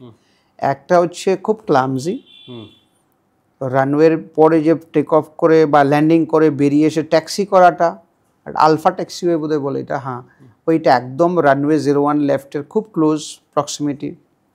তো এই জন্য যখন রানওয়ে 01 লেফট বা রানওয়ে 1 রাইট অপারেশন থাকে তখন ডিলে টেক অফ ল্যান্ডিং চলে, কারণ ওই ট্যাক্সিও এটা খুব ক্লোজ, একটা সার্টেন এরিয়া থেকে এয়ারক্রাফটটা না বেরোলে পর্যন্ত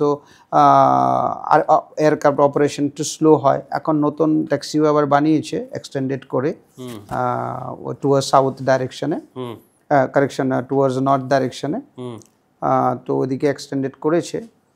আর একটা মেজর একটা সেফটি হ্যাজার্ড কন্ডিশন আছে, irrespective of any religious I must say, যে তোমার ওই রানওয়ে 01 লেফটে ল্যান্ডিং বা টেক অফ পাথে একদম রানওয়ে শেষ হওয়ার পরই হার্ডলি 300 মিটার পরই একটা রিলিজিয়াস প্রেয়ার সেন্টার আছে আর কি, মস্ক বলে বোধহয় এটা, অনেক দিন ধরেই আছে, বাট জানি না এটা কেন সরাতে পারছে না আর কি। কারণ কি ওই দেখবে কোরিয়া কিছুদিন আগে ওই নভেম্বর বা ডিসেম্বরে 2024 জেজু এর একটা ক্র্যাশ হয়েছে, ওই মানে south Korean airline Boeing 77 max, হ্যাঁ, ও বেলি ল্যান্ডিং করলো ইমার্জেন্সিতে। তো ল্যান্ডিং করার পরে স্টপ করতে পারছে না, বাট হয়তো স্টপ হয়ে যেত, কারণ রানওয়ে ক্রস করার পর গ্রাস ছিল, কারণ যেহেতু ব্যালি ল্যান্ডিং করেছে হুইল তো নেই ব্রেক লাগানোর, নিজে নিজে থামবে। তো ওটা গিয়ে রানওয়ে শেষেই ওরা ওই আইএলএস এর লোকালাইজার অ্যান্টেনা থাকে, ওটাকে কংক্রিটাইজ করে বসিয়ে রেখেছিল, যে এইখানে কংক্রিটাইজ, ওটাতে হিট করে burst into flame, 179 spot dead, 181 onboard ছিল, 2 জন বেঁচেছে।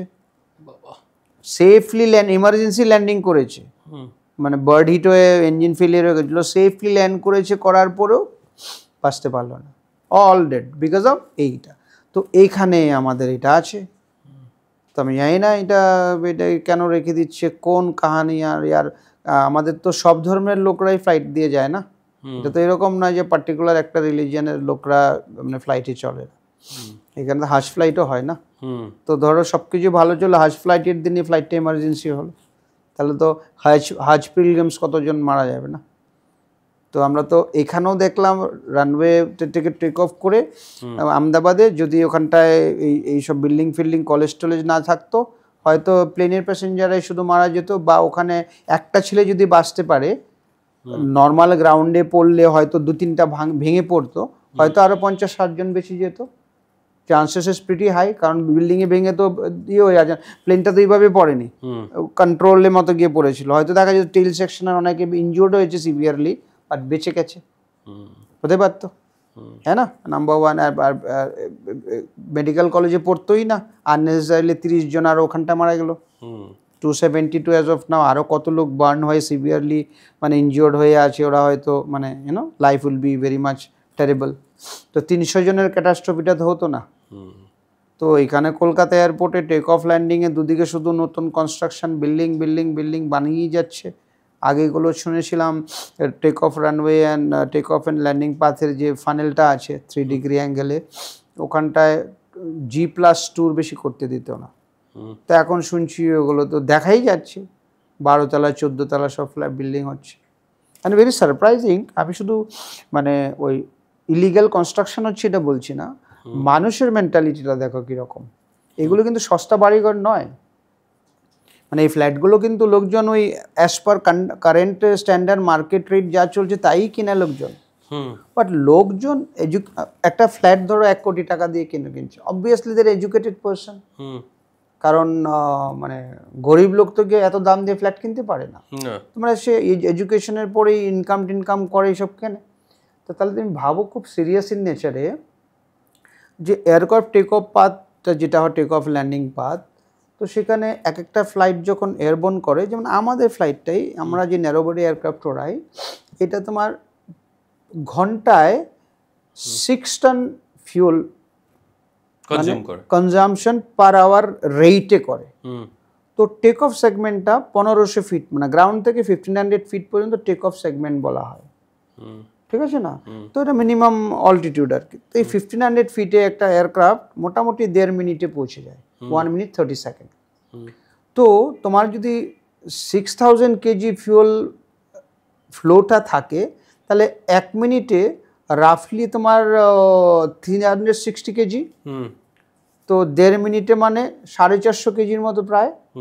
একটা ডিপার্চার 450 কেজি ফিউল বার্ন করে কার্বন এমিশন করে, তার মধ্যে হিলিয়ামটাও থাকে, তার মধ্যে কার্বন মনোক্সাইডও থাকে, তার মধ্যে তোমার কার্বন ডাইঅক্সাইডও থাকে, এতগুলো কার্বন এমিশন হয়, ঠিক আছে? তো কলকাতায় আনলে 400টা টেক অফ ল্যান্ডিং হয় দিনে, তো কি পরিমাণ কার্বন এমিশন ওখানে হচ্ছে। আচ্ছা, এইবার নর্মাল মানুষের কানের সেফটি ডেসিবেল লেভেল হচ্ছে, মানে তোমার যাতে তুমি ডাম না হয়ে যাও, ওটার জন্যে মানে 30 decibel is a safe margin of noise. Any city noise যদি 30 ডেসিবেল ক্রস করে, ইওর হিয়ারিং প্রবলেম হবে। সো এখানে যেটা হচ্ছে, একটা ইঞ্জিন টেক অফ থ্রাস্টের সময় অ্যারাউন্ড 70, 80, 90 ডেসিবেল নয়েজ করে, 60-র উপরে থাকে। তাহলে 60 ডেসিবেলের উপরের রেঞ্জে রেগুলার থাকছো, খাচ্ছ, কার্বন এমিশন ম্যাক্সিমাম। আমরা শুধু বলছি এয়ারপোর্ট অথরিটি কেন মানছে না, আরে বারে as a citizen what you are doing, how you are approaching to buy apartment in those areas, highly toxicated zone. এখন 500 হচ্ছে, ভবিষ্যতে 1000 ডিপার্চার টেক অফ হবে, বাড়বে আরও।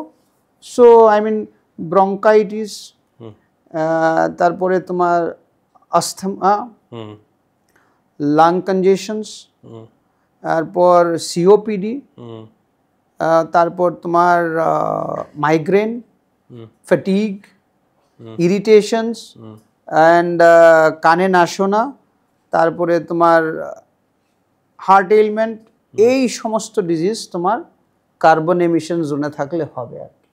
সবই হতে পারে, সব যা আছে আর কি। Highly noisable, highly carbon emissions, তো টোটালি ইনটক্সিকেট জোনের মধ্যে 1 কোটি টাকা দিয়ে ফ্ল্যাট কিনে থাকছে। Pilot more critical phase is landing phase বেশি কঠিন, ঠিক আছে? সো নাও ল্যান্ডিং ফেজে এনি কাইন্ড অফ নর্মালি দেখা গেছে মানে অ্যাপ্রোচের সময় যদি হালকা ওয়েদারও থাকে, hmm gusty conditions on weather, heavy rain shower হচ্ছে, ভিজিবিলিটি কম দেখা যাচ্ছে, হুম তো পাইলটের অ্যাটেনশনটা একটু বাড়ে অ্যাপ্রোচের সময়। ওই অ্যাপ্রোচে যে অ্যাটেনশন বাড়ে তখন তার যে হার্ট রেট হয় 180, 190 থেকে 240 পর্যন্ত পৌঁছায়। নর্মালি দেখা যাচ্ছে অনেক সময় প্রচুর লোক 190 হার্ট রেট ক্রস করলে কার্ডিয়াক অ্যারেস্ট হয়, হুম বাট পাইলটের ক্ষেত্রে এটা হচ্ছে না। বাট বিকজ অফ তার অ্যালার্টনেস ডাইভারশন থাকে আরেকটা ফিল্ডে, হুম বাট আলটিমেটলি স্ট্রেসফুল তো হচ্ছে না বিষয়টা। ভীষণ। Now in a day he is doing 4 landing minimum, ডোমেস্টিকে যারা ফ্লাইং করে 4টে দিনে? ওই ছোট প্লেনে হলে 5টাও করিয়ে দেয়, ঠিক আছে না? তো 4 ল্যান্ডিং ইন এ ডে, ঠিক আছে না? 1 2 3 4, বাপরে। So they doing all this thing. So 4 sectors হয়। হুম তো এই অ্যাপ্রোচগুলো স্ট্রেসফুল হচ্ছে বডির উপরে, but still approach is such a segment. Hmm 3 degree অ্যাঙ্গেলে অ্যাপ্রোচ করতে হচ্ছে, কোথাও কোথাও 3.2 ডিগ্রি হয় যেখানে কোনো টেরেন আছে, স্টিফ হয় একটু। হুম Now when it is mentioned 3 degree, 3.2 degree and all this, you have to maintain all this, you know. So this is why we'll call, it is very critical, you see. So as I told just now, যে 3 degree, বুঝতে পারলাম? হুম এই যে এরকম প্ল্যাটফর্মে আসলো জাহাজ, এখান থেকে ডিগ্রি অ্যাঙ্গেলে নামতে হবে আর কি। এই অ্যাঙ্গেলে নামার সময় you have to maintain V approach speed বলা হয় এটাকে। আচ্ছা। So Vref plus gusting condition of wind, এই স্পিডটাকে মেনটেন করতে হবে। So suppose your Vref has been found by computer calculation, particular ওয়েটের এগেনস্টে এয়ারক্রাফট ল্যান্ডিং ওয়েট থাকে ক্যালকুলেশন করে। তো সাপোজ ওই ল্যান্ডিং ওয়েট ক্যালকুলেশনের পরে you have a Vref of suppose 145 knots, ওটার মধ্যে উইন্ডের যা কন্ডিশন আছে, গাস্টিং আছে, তার এডিশনাল কারেকশন মিনিমাম তো 5 দিতেই হয়, কারণ অটো থ্রাস্ট চলে আমাদের যে বোয়িং অ্যান্ড এয়ারবাসে ন্যারো বডি প্লেন যেগুলো ডোমেস্টিকে চলে, সিঙ্গেল আইল সিট আর কি, এগুলোকে ন্যারো বডি বলে আর কি। তো এরকম রেঞ্জের স্পিড থাকে আর কি। তো ওই স্পিডটা now target speed, whether you fly auto or you fly manual. So you cannot cross those speed by plus 10 knots, or you cannot reduce your speed not more than minus 5 knots. Suppose V approach যদি 150 knots হয়, তাহলে VREP যেটা বেরিয়েছিল reference speed অ্যাপ্রোচের জন্য ওই 145 knots-এ land করতে হবে। তার থেকে 144 হলেও you are unsafe, discontinue approach করতে হবে। মানে knots means what? 1 nautical mile equal to 185 kilometre per hour. আচ্ছা। এটা হলো, তো আমরা প্লেন যে চালাই এটা নটিক্যাল মাইল পার আওয়ারে স্পিড ক্যালকুলেশন হয়, নট কিলোমিটার্স। তো ওই হচ্ছে 145 মিনস রাফলি অ্যারাউন্ড 200, মানে 240 235 কিলোমিটার পার আওয়ারে অ্যাপ্রোচ করছে আর কি। একদম অ্যাকিউরেট হতে হবে, মানে ওই accuracy, +10 বা -5 no এর মধ্যে। compromise. Now if you are not accurate, you will be called by air safety department, you are violating speed, you have busted speed limitations, you need corrective training. প্রথম তো reply চাইবে, you will reply mail যদি satisfactory হয়, they will give you caution warning, caution letter দিয়ে দেবে। if your answer is not satisfactory, they will call you to meet in air safety department. air safety তো যদি আনসারে satisfactory না হয়, দেখে যে রিপ্লাইয়ের মধ্যে কনসিস্টেন্সি নেই, একটু উইক মনে হচ্ছে, আইডিয়াটা ক্লিয়ার না মাইন্ডে, আনসেফ মনে হচ্ছে, আবার করতে পারে, তো immediately they will recommend corrective training. হ্যাঁ, এইসব বিষয় আছে, হ্যাঁ না? So this is landing is a most critical phase of flight for a pilot. একজন পাইলট হতে গেলে একটা ইয়াং ছেলেকে 10+2 এর পর সাধারণত লোকজন ক্যারিয়ার চুজ করে। তো কেউ যদি, কারোর যদি স্বপ্ন থাকে সে আকাশে উড়বে, পাইলটের ট্রেনিং নেবে, তাহলে তার কি কি কোয়ালিফিকেশন থাকতে হয় প্রথমত জানতে হবে? কোয়ালিফিকেশন অ্যাজ অফ নাও তো আছে 10+2 ফিজিক্স অ্যান্ড ম্যাথ মাস্ট আছে, 50% মার্কস পেতে হবে।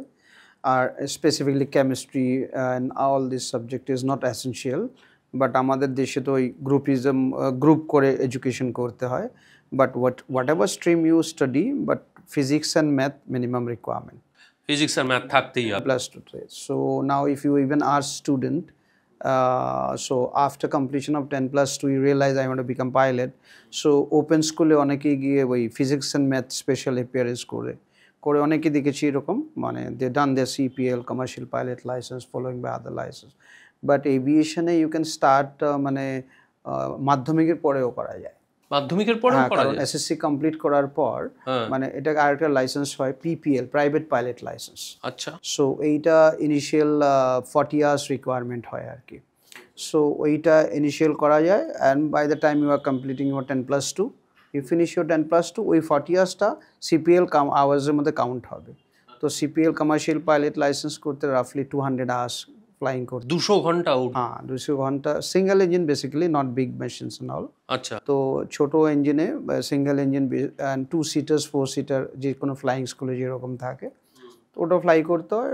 And you need to be class 1 medical fitness, and police verification থাকতে হবে, no criminal background record at all in any police station, and what else, that's it. না ওই ওই যে আমার যেরকম আছে, এই যে এই বস্তুটি চোখে চশমা থাকলে পাইলট হওয়া যায় না? Not that much of impactful, because আমাদের ইনিশিয়াল মেডিকেলগুলো এয়ারফোর্স স্টেশনে হয় আর কি। আচ্ছা, এয়ারফোর্সে ফাইটার পাইলটরা যেখানকার মেডিকেল চেক আপ হয় ওখানেই মেডিকেল হয়। বেসিক্যালি দিল্লিতে সুব্রত পার্কে আছে এএফসিএমই, দেন ব্যাঙ্গালোরে আইএম ব্যাঙ্গালোর আছে, জোরহাটে আছে আসামে। তো এরকম 4-5টা স্টেশন আছে যেখানে class 1 medical fitness check up. তো সেখানে ওরা আই সাইট লিমিটেশন আছে, এই লিমিটেশনের মধ্যে থাকলে whether you have specs, even spec না থাকলেও দে উইল রিকমেন্ড ইউ এখানে wear spec, but it's bet not to be wear spec actually. চোখে যদি প্রবলেম থাকে, পাওয়ার এসে গেছে, চশমা পরতে হবে, বাট ইট ইজ নট কি চশমা পরলে আর ফ্লাইং করা যাবে। সার্টেন লিমিট পর্যন্ত, যেমন 6/6, 6/5 is allowed, you know. So এরকম আর কি। বুঝতে পেরেছি। 6/6, But 6/5। now you have a tendency of suppose you have a eye pressure always more than 23-24, যেমন ব্লাড প্রেশার থাকে, তো অনেকে যদি গ্লুকোমা থাকে তাহলে হবে। তো আই প্রেশার থাকা মানে কি, by the trend towards future glaucoma. এখন ওখানে ইনস্ট্রাকশন দেবে যে you have a trend of high pressure on your আইস।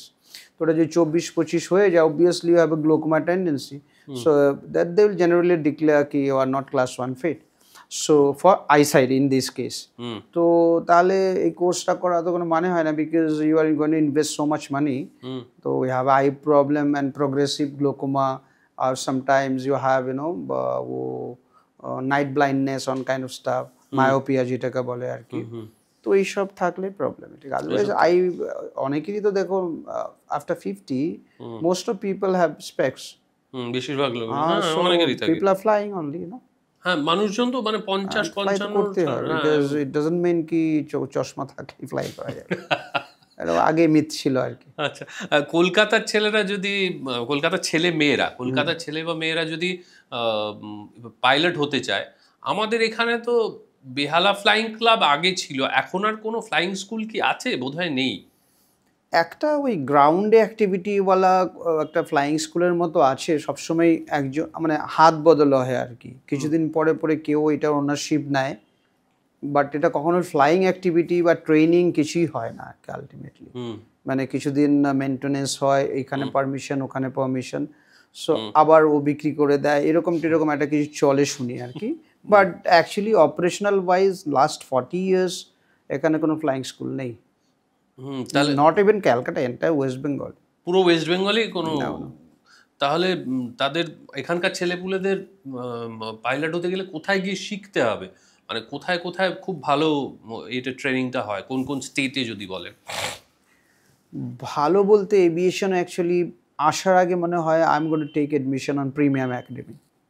মানে যে কোনো স্টুডেন্টদের গার্ডিয়ানের এরকম একটা অ্যাটেনশন থাকে আর কি, যেরকম আমার ছেলে মেয়ে আইআইটিতে পেলো, তো এটা ভালো হলো, না হলে অন্য ইঞ্জিনিয়ারিং করলো, সেরকমই ভাবে যে initially I will look for premium academy. তো ইন্ডিয়াতে ওয়ান অ্যান্ড অনলি একাডেমি আছে মানে government control, ministry of civil aviation through. So এটা হচ্ছে ইন্দিরা গান্ধী রাষ্ট্রীয় উড়ান একাডেমি, রায়বরেলিতে ইউপিতে আছে আর রায়বরেলি। হ্যাঁ, সো ওখানটায় রাফলি অ্যারাউন্ড বোধহয় 40 স্টুডেন্ট ইয়ারলি ওরা অ্যাডমিশন করে। হ্যাঁ, ব্যাচ ওয়াইজ করে, তো ন্যাশনাল এন্ট্রান্স এক্সাম দিতে হয়। সো এখন তো বোধহয় cost is quite high, 40 to 60 lakh rupees for শিখতে সিপিএল কোর্সের জন্য ওখানটায়। That is also single engine engineering and training. So now এইটাকে বাইপাস করার জন্য অনেক কিছুদিন ফ্লাইং করার পর নাও পিপল রিয়েলাইজ, স্টুডেন্টরা, যে এভিয়েশনে আসা মানে every day is matter, every month important. Because আমার আগে যে লটটা বেরিয়ে গেল, চাকরি পেয়ে গেল, হয়তো আমার নাম্বার 2 বছর পরে লাগতে পারে। বিকজ এভিয়েশন হচ্ছে supply and demands. Suddenly airline has pop up so many airline, there's a demand of 1,000 pilots. So 1,000 pilot absorb হয়ে গেল। Now those airline are not buying new plane, or aviation একটু volatile হয়ে গেল, recession হয়ে গেল। নাও কিছু plane ground হয়ে গেল, যেমন কিছু বছর আগে আমাদের ওই বোয়িং 77 মেগা গ্রাউন্ড হয়েছিল টেকনিক্যাল রিজন, মানে ম্যানুফ্যাকচারিং ইউনিটি বোয়িং থেকে বলেছিল সেফটি হ্যাজার্ড আছে, তো প্লেন গ্রাউন্ডেড। মানে কি, তাহলে এয়ারলাইনের কাছে একটু এক্সট্রা পাইলট হয়ে গেল, তাহলে তো ওরা ইন্ডাকশন করবে না। সো মানে তো every month is very important to finish your course as fast as possible. এই জন্য অনেকেই যারা পাইলট প্রফেশনে আসতে চায়, ওরা ইগ্রোয়া বা এরকম সিএই গ্রুপ একটা আছে ওদের, টিসি গন্ডিয়া মানে ওখানটায় মহারাষ্ট্রে মানে ফ্লাইং স্কুল আছে, তো প্রিমিয়াম একাডেমি বানিয়েছে ওরাও, বাট এক্সপেন্সিভ। তো ওসব জায়গায় কেউ অ্যাডমিশন নিচ্ছে না। Most of guys are going to like Philippines, then United স্টেটে, বিশেষ টেক্সাসে চলে যায়, অনেক কেপ টাউনে যাচ্ছে। হ্যাঁ, ও কেপ টাউনে একটু এক্সপেন্সিভ, বাট টেক্সাসে একটু সস্তা। তো প্রচুর ফ্লাইং স্কুল, লাইক প্রাইভেট অনেক লোকেরই প্লেন আছে ওখানে, personal plain and all this. And India থেকে অ্যাটলিস্ট 6-7 লাখ রুপিস কম খরচা পড়ে। And most advantage is weather is such a weather kind of, and aviation টা খুব ফ্লেক্সিবল ওখানটায়। সো মানে এখান থেকে অন্তত 1 বছর আগে কোর্স কমপ্লিট হয়ে যায় আর কি। যেমন যারা ইগ্রোয়াতে এডমিশন নিচ্ছে, তো ওরা একটা একাডেমি স্টাইল কন্টিনিউ করে। First they will make your medical checkups and all this, ওইটা করা হলো। Then they will send you for ground classes, theory studies and all, এক্সামে অ্যাপিয়ার করা, লাইসেন্স, ওই স্টুডেন্ট পাইলট লাইসেন্স এন্ডোর্সমেন্ট হওয়া, এই করে করে even first flight to get a exposure as it's called air experience actually as a student. That also they consume sometimes 8-9 months. 9 মাস? Yes. So now after that you appearing exam and all, it pass test করে নিলে, so it will take around 12 months to 14 months to actual start your full fledged of flying. তো ওইটা 14 মাস লেগে যাবে ফুল fledged flying করার জন্য, because you are doing ground classes, exam গুলো আবার 5-6টা পেপার পাস করতে হয়, ওয়ালা 70% পাস মার্ক মিনিমাম। 70% পেলে তবে পাস করবে? হ্যাঁ বাবা, মিনিমাম 70%, আর নিচে কোনো কথা নেই। ইভেন ইফ ইউ গেট 69.9 তাহলেও fail. So all this paper pass করতে হবে। তো ইগ্রোয়াতে এটা করে আর কি, এই পেপারটা আগে করিয়ে দিচ্ছে, তারপর যদি দেখা গেলো প্লেন বসে আছে, হয়তো স্টুডেন্টকে ফ্লাইং করাচ্ছে, নাহলে প্রিভিয়াস ব্যাচ ফ্লাইং করছে, এরকম টাইপ আর কি। So then it is almost taking 24 months 26 months, 2 বছর সময় লেগে যাচ্ছে। এইবার আপনি আমাকে বলুন যে এই যে ট্রেনিংটা হয়, এই ট্রেনিং এর সময় কি ডিসাইডেড হয়ে যায় যে কে ইন্টারন্যাশনাল ফ্লাই করবে আর কে ডোমেস্টিক ফ্লাই করবে? না না, এটা এরকম হয় না। এটা কিরকম হবে? এরকম হয় যে first you need to get commercial pilot licence. প্রথমে কমার্শিয়াল পাইলটের লাইসেন্স 200 ঘন্টা আওয়াজ কমপ্লিট করে। তারপর নেক্সট যেটা আসছে সেটা হচ্ছে now you are thinking about airline job. তো বিদেশে তো এয়ারলাইন জব তো মানে নিজে ট্রেনিং করে হবেই না। বিদেশে কিন্তু ওই ফ্লাইং স্কুল, ওই প্রাইভেট চার্টার কোম্পানি, এনএসওপি বলে এগুলোকে, non schedule operative permit and all this, ওই সব গ্রুপে কাজ টাজ করে।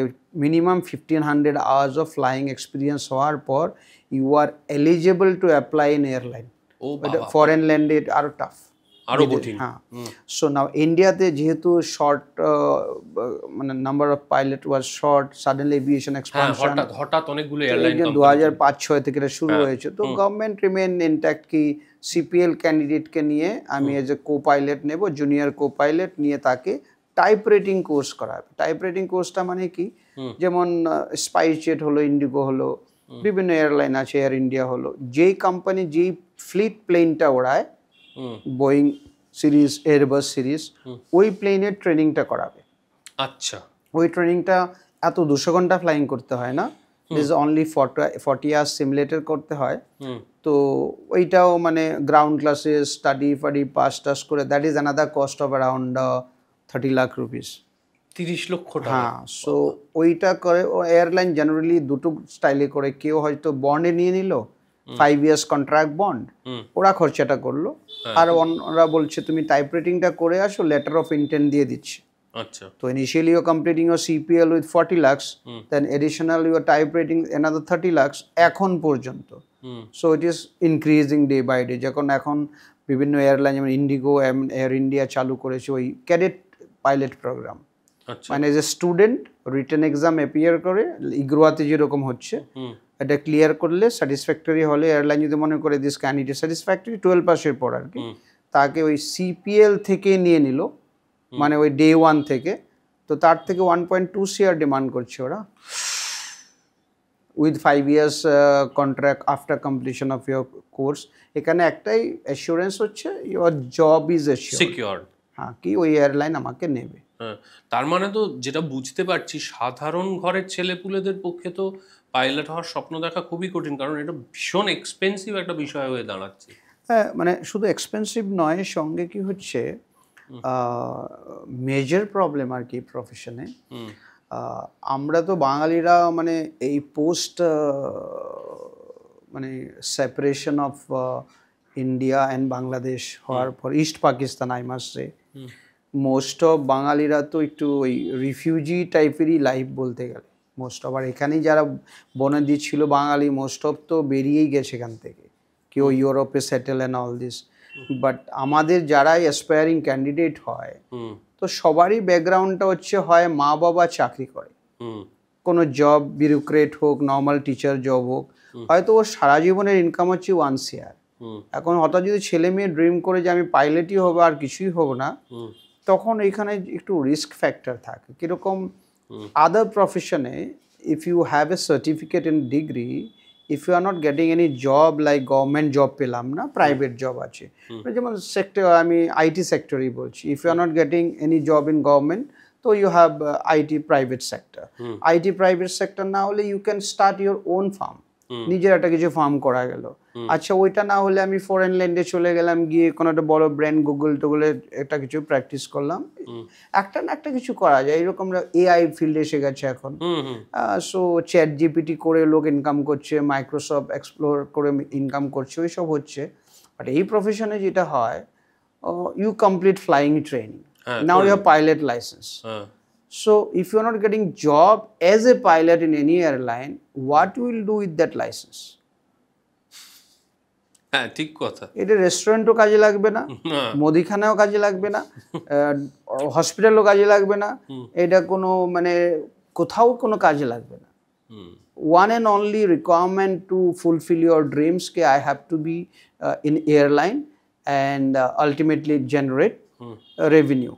হ্যাঁ, সেটাই তো এখন এয়ারলাইনে কি হয়, লাইক যারা এক্সিস্টিং পাইলট আছে, তো দে আর ফিনান্সিয়ালি সাউন্ড নাও। হ্যাঁ হ্যাঁ, তো সে এটা বুঝে গেছে যে 30-40 লাখ টাকা খরচা করে, ইভেন 2 CR খরচা করে যদি আমি ছেলে মেয়েকে ডাক্তার ইঞ্জিনিয়ার বানাই, তাহলে তার ফার্স্ট ইনকাম শুরু হয় 20,000-30,000 টাকা salary as a night shift duty. Like you see, you complete your MBBS, your first job is night duty, otherwise emergency department. So how much your salary? ঠিক আছে। So but এভিয়েশনে কি হচ্ছে, যারা বাবা মা পাইলট আছে ওরা দেখছে যে আমি কোর্সটা করেই, আমার পরিচিতি আছে ম্যানেজমেন্টে, আমি ওকে ঢুকিয়ে দিচ্ছি, ফার্স্ট মান্থ থেকে 2 লাখ 2.5 লাখ টাকা স্যালারি পাচ্ছে। আচ্ছা, তো না কি হচ্ছে, আর এয়ারলাইনও সো হ্যাপি কি ওই ছেলে মেয়েকে ঢোকানোর জন্যে ওদের একটা বন্ড হয় যে 4-5 বছর থাকবে না। এয়ারলাইন কি করছে, 1+2, 1+1 অফার করছে, মানে বাবার সঙ্গে মেয়েকে নিয়ে নেবে, বাবার সঙ্গে ছেলেকে নিয়ে নেবে। এখন কি হচ্ছে, ওই বাবা মেয়ের কেরিয়ারের জন্য এয়ারলাইন ছাড়তে পারছে না, ও সাপোজ হি হ্যাজ সাম মানে ডিসএগ্রিমেন্ট উইথ এয়ারলাইন, বা কোনো বেনিফিট কম হচ্ছে বা প্রমোশনটা ঠিক করে হচ্ছে না, he has developed disagreement with management. Now despite you have disagreement, you are not able to leave, কারণ আমার ছেলে মেয়ের যে আমার 5 years কন্ট্রাক্টটা ছিল। তো এয়ারলাইন বেনিফিট হচ্ছে কি, একটা বাড়ি থেকে দুটো লোককে ইউজ করছি, এর জন্য ও ছাড়তে পারবে না, ওর জন্য এ ছাড়তে পারবে না। আর এই লোকের বেনিফিট হচ্ছে কি, আমার তো মেয়ে ছেলে তো সিপিএলটা করলেই চাকরি।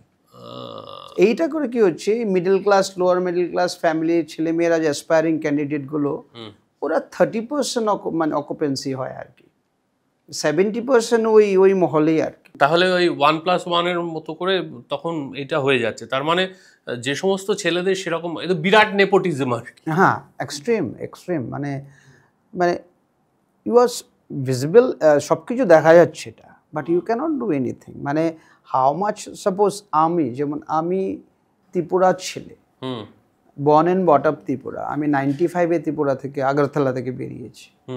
I know what I have done, মানে কিভাবে এই লাইনে, মানে ফর্চুনেটলি কোনো টাকাই খরচা করতে হয়নি আর কি।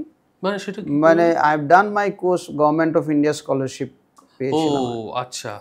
তো এগুলো সব বন্ধ হয়ে গেছে, এখন আর নেই, এগুলো ছিল না। মিনিস্ট্রি অফ সোশ্যাল জাস্টিস থেকে স্কলারশিপ হতো, ইয়ারলি 20 ক্যান্ডিডেটকে দিত। এটা ইন্ডিয়ার কেউই জানতো না।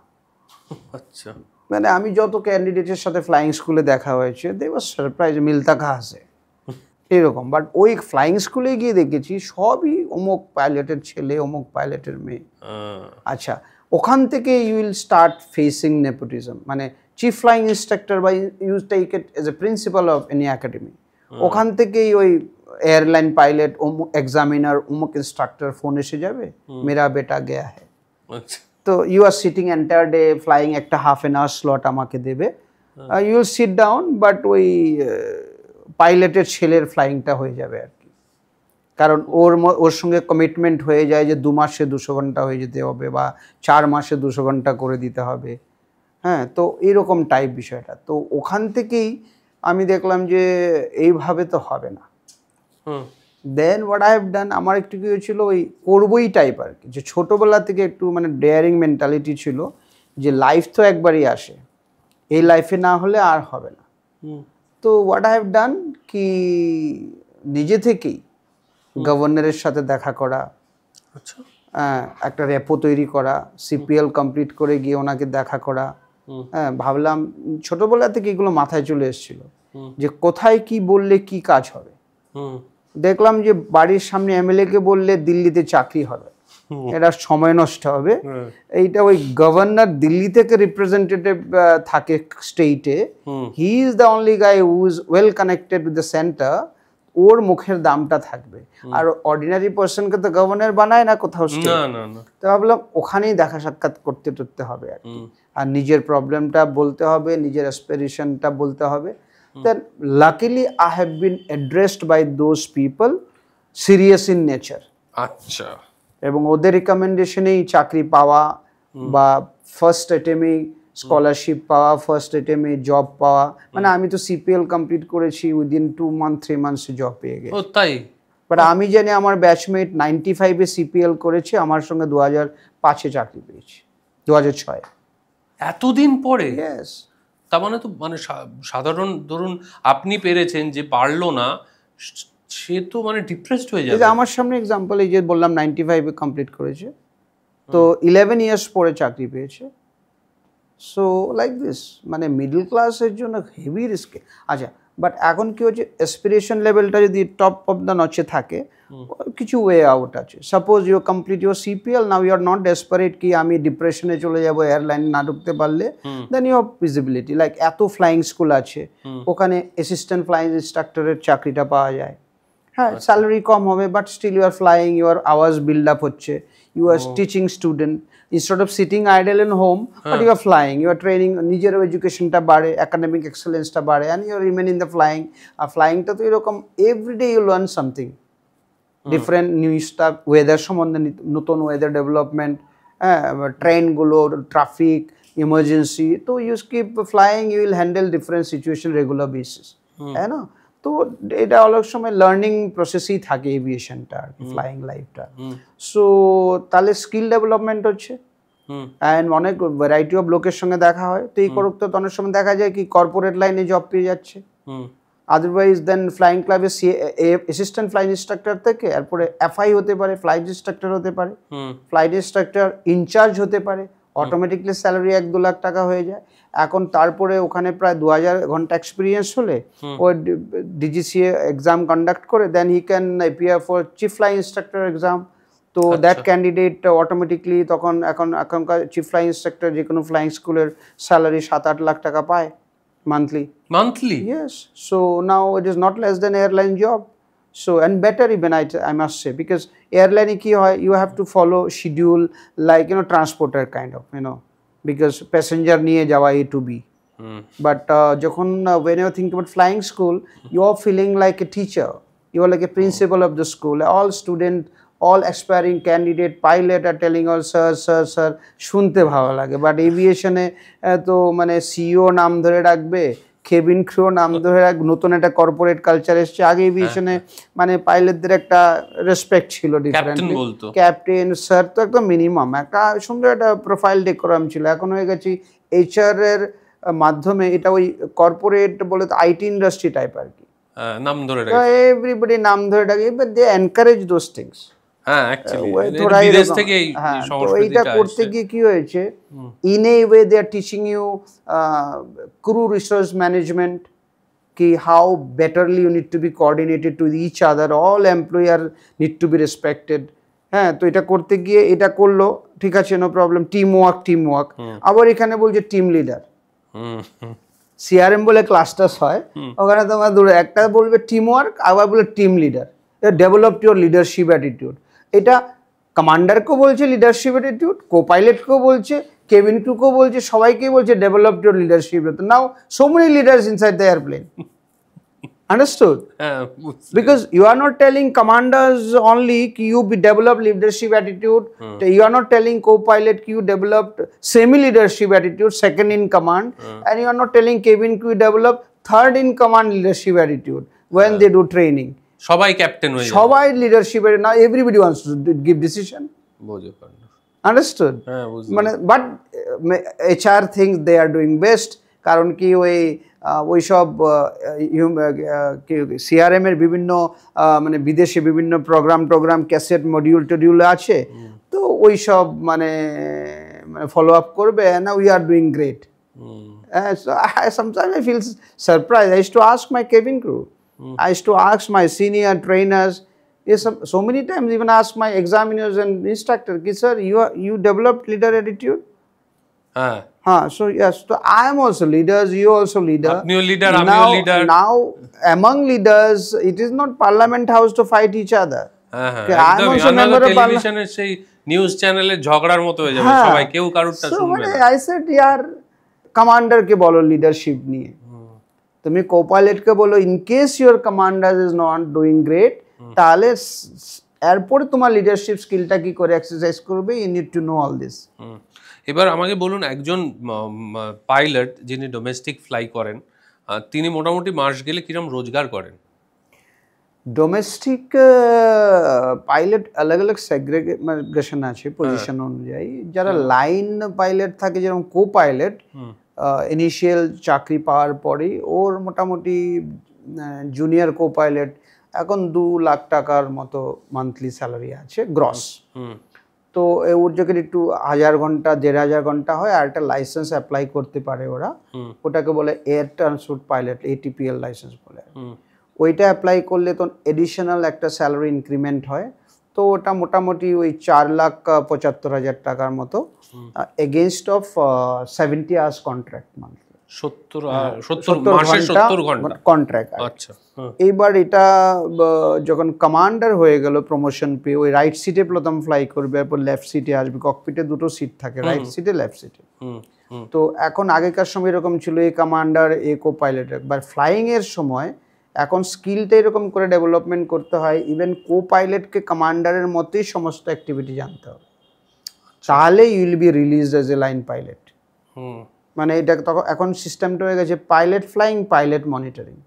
ধরো 2 person we are going here to Delhi, আবার দিল্লি থেকে কলকাতায় আসবো, সো এখান থেকে যখন দিল্লি যাচ্ছি হয়তো দেখা গেল ওয়েদারটা বেটার আছে, ওই কমান্ডার ডিসাইড করলো, কো পাইলটকে বললো ইয়ে সেক্টর তু করলে, ইয়া ইউ ডু দিস সেক্টর, কারণ ওর কাছে মনে হয় যে মানে decision maker still commander, but now এই ব্যক্তি মানে কো পাইলট ব্রিফিং করবে, সেফটি ব্রিফিং করবে, প্রিপারেশন করবে প্লেন, ওর হিসাব মতো সমস্ত কিছু হবে।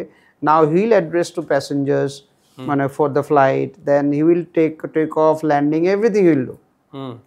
কমান্ডার হয়তো রিটার্ন সেক্টরটা করলো, যে রিটার্নের সময় দেখা যাচ্ছে ওয়েদার এক্সপেক্টেড কলকাতায় পুয়ার হবে, তো because of precautions and more, তাহলে তো ন্যাচারালি এরও ট্রেনিংটা হয়ে যাচ্ছে, সেটা তো ফুল ভালো। ট্রেনিং নাও রিলিজের আগে এরও ফুল ট্রেন এন্ড ক্যাপাবল হতে হবে, then you will be release to fly line. এখন এরকম হয়ে গেছে, আগে ছিল যে কো পাইলট সাইডে বসে থাকে, ওই ল্যান্ডিং গিয়ার ফ্ল্যাপ অর্ডার দিলেও সব করছে আর কি, বস যা বলছে। এখন এই সেম স্কিল থাকলে ইউ আর ক্যাপাবল, কারণ পাইলট ইনক্যাপাসিটেশন আগে না মানে 3-4 বছরে একটা ইনসিডেন্ট শোনা যেত, পাইলট ইনক্যাপাসিটেড হয়ে গেছে, কমান্ডার হার্ট অ্যাটাক হয়েছে, সেন্সলেস হয়েছে, হাইপক্সিয়া হয়ে গেছে, সুগার ফল, এরকম ভেরি রেয়ার ওকেশন।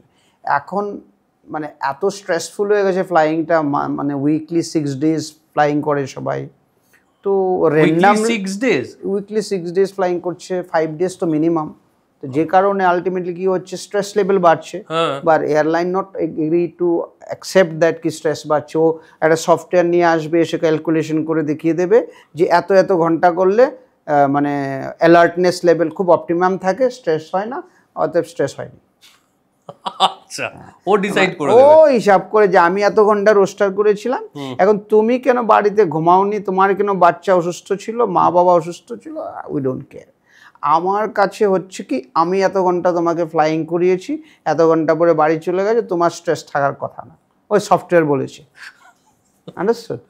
তো they are software base now, but still you are developing software, না উইল ফাইন ওই সিকিউরিটি চেক করছে, ক্যাপ্টেন হার্ট অ্যাটাক হয়ে মরে যাচ্ছে, যেখানে বয়স্ক লোক মারা যাওয়ার কথা, ওই ইউনিফর্মওয়ালা ক্যাপ্টেন ওখানে হার্ট অ্যাটাক হয়ে যাচ্ছে, ইন ফ্লাইটে টয়লেটে গেছে, সেন্সলেস হয়ে যাচ্ছে, ফ্লাইট করে এসে ল্যান্ডিং করে মানে এয়ারক্রাফট পার্ক করার পরে হার্ট অ্যাটাক হয়ে যাচ্ছে। তো এগুলো এত আগে হতো না ফ্রিকুয়েন্টলি, তো আগে মোরলেস লোকরাও কম ট্রাভেল করতো, এখন এগুলো বেশি হচ্ছে মানে বিকজ অফ অল দিস। আর করোনার পরে তো একটু বেশি দেখা যাচ্ছে, মানে ভ্যাকসিনেশনের পরে রেদার আইসে, হ্যাঁ ভ্যাকসিনেশনের পরে এই ট্রেন্ডটা একটু বেশি দেখা যাচ্ছে, যে কোনো লেভেলে যে কোনো এজে মানে হার্ট অ্যাটাক হচ্ছে। সবাই এখন ভীষণ ভয় পাচ্ছে প্লেনে চড়তে, লোকজন বলছে ট্রেনে ট্রাভেল করব, প্লেনে আর চড়বো না, যে কোনো মুহূর্তে ভেঙে পড়তে পারে। কতটা সিকিউর এখন ফ্লাই করা? দেখো মানে ট্রান্সপোর্টেশনের ওয়ার্ল্ডে মানে aviation is the safest mode of transportation, কারণ কি checks and balance, রুটিং, traffic management, air traffic controlling systems and aircraft maintenance মানে প্রোটোকল যেটা আছে, DGC intervention, DGC air safety department, DGC rule and regulation, এই ইন্টারন্যাশনাল লেভেলে আইকাও আছে, আইআইটিআই আছে, FAA আছে, ইয়াসা আছে, তো সমস্ত কিছু মিলে এত বেশি রেগুলেটরি ট্রান্সপোর্ট সিস্টেম, এত বেশি তোমার মনিটরিং ট্রান্সপোর্ট সিস্টেম, এটা aviation one and only options. Unfortunately fatality হচ্ছে, but it is very much marginable. তোমার এভরিডে অনলি ক্যালকাটাতে কটা অ্যাক্সিডেন্ট হয় রোডে, তাহলে এভরিডে কলকাতাতে কটা ক্র্যাশ হচ্ছে, বা ইয়ারলি কটা হচ্ছে, রেশিওটা এরকম আর কি। But everyday you have a fatality in Calcutta city, কেউ না কেউ কোথাও মারা যাচ্ছে মানে রোড অ্যাক্সিডেন্টে। আর ট্রেন অ্যাক্সিডেন্টে হলে, একটা ট্রেন অ্যাক্সিডেন্ট হলে মোটামুটি মানে ইনজুরি লেভেলটা তো 800, 1000, 2000, 3000 হয়ে যাচ্ছে, তাই না? তো এরকম। বাট এখন বিষয় হচ্ছে তুমি বলতে পারো ভিশনটা যদি এরকম রাখা হয় যে আমি এখন ট্রেনে যাব, ট্রেনে কি ইউএসএ যাবে, না চায়না যাবে, না তুমি সিঙ্গাপুর যাবে, ট্রেনে যাবো তো দিল্লি বোম্বের গল্প করছো, হোয়াট অ্যাবাউট ইন্টারন্যাশনাল ট্রাভেল? না এখন তুমি এখন ডিসাইড করতে আমি 16 ঘন্টায় নিউ ইয়র্কে যাবো না 1 মাসে যাব জাহাজে করে। সবাই তো বিবেকানন্দ নয়, জাহাজে করে 1 মাস পরে যাবে। সো ওই জামানা তো চলে গেছে না।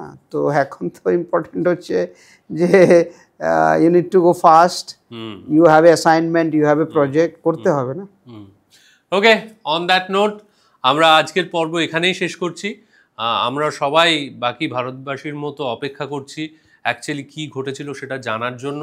যারা এই এই প্লেন ক্র্যাশে, এই প্লেন দুর্ঘটনায় প্রাণ হারিয়েছেন তাদের আত্মার প্রতি আমাদের বিনম্র শ্রদ্ধা রইল, আর তাদের পরিবার পরিজনদের প্রতি তাদের যে অপূরণীয় ক্ষতি হয়েছে তার জন্য আমাদের রইল সহমর্মিতা এবং সহানুভূতি। খুব ভালো থাকবেন। আপনাদের সঙ্গে দেখা হচ্ছে আগামী সপ্তাহে। ধন্যবাদ।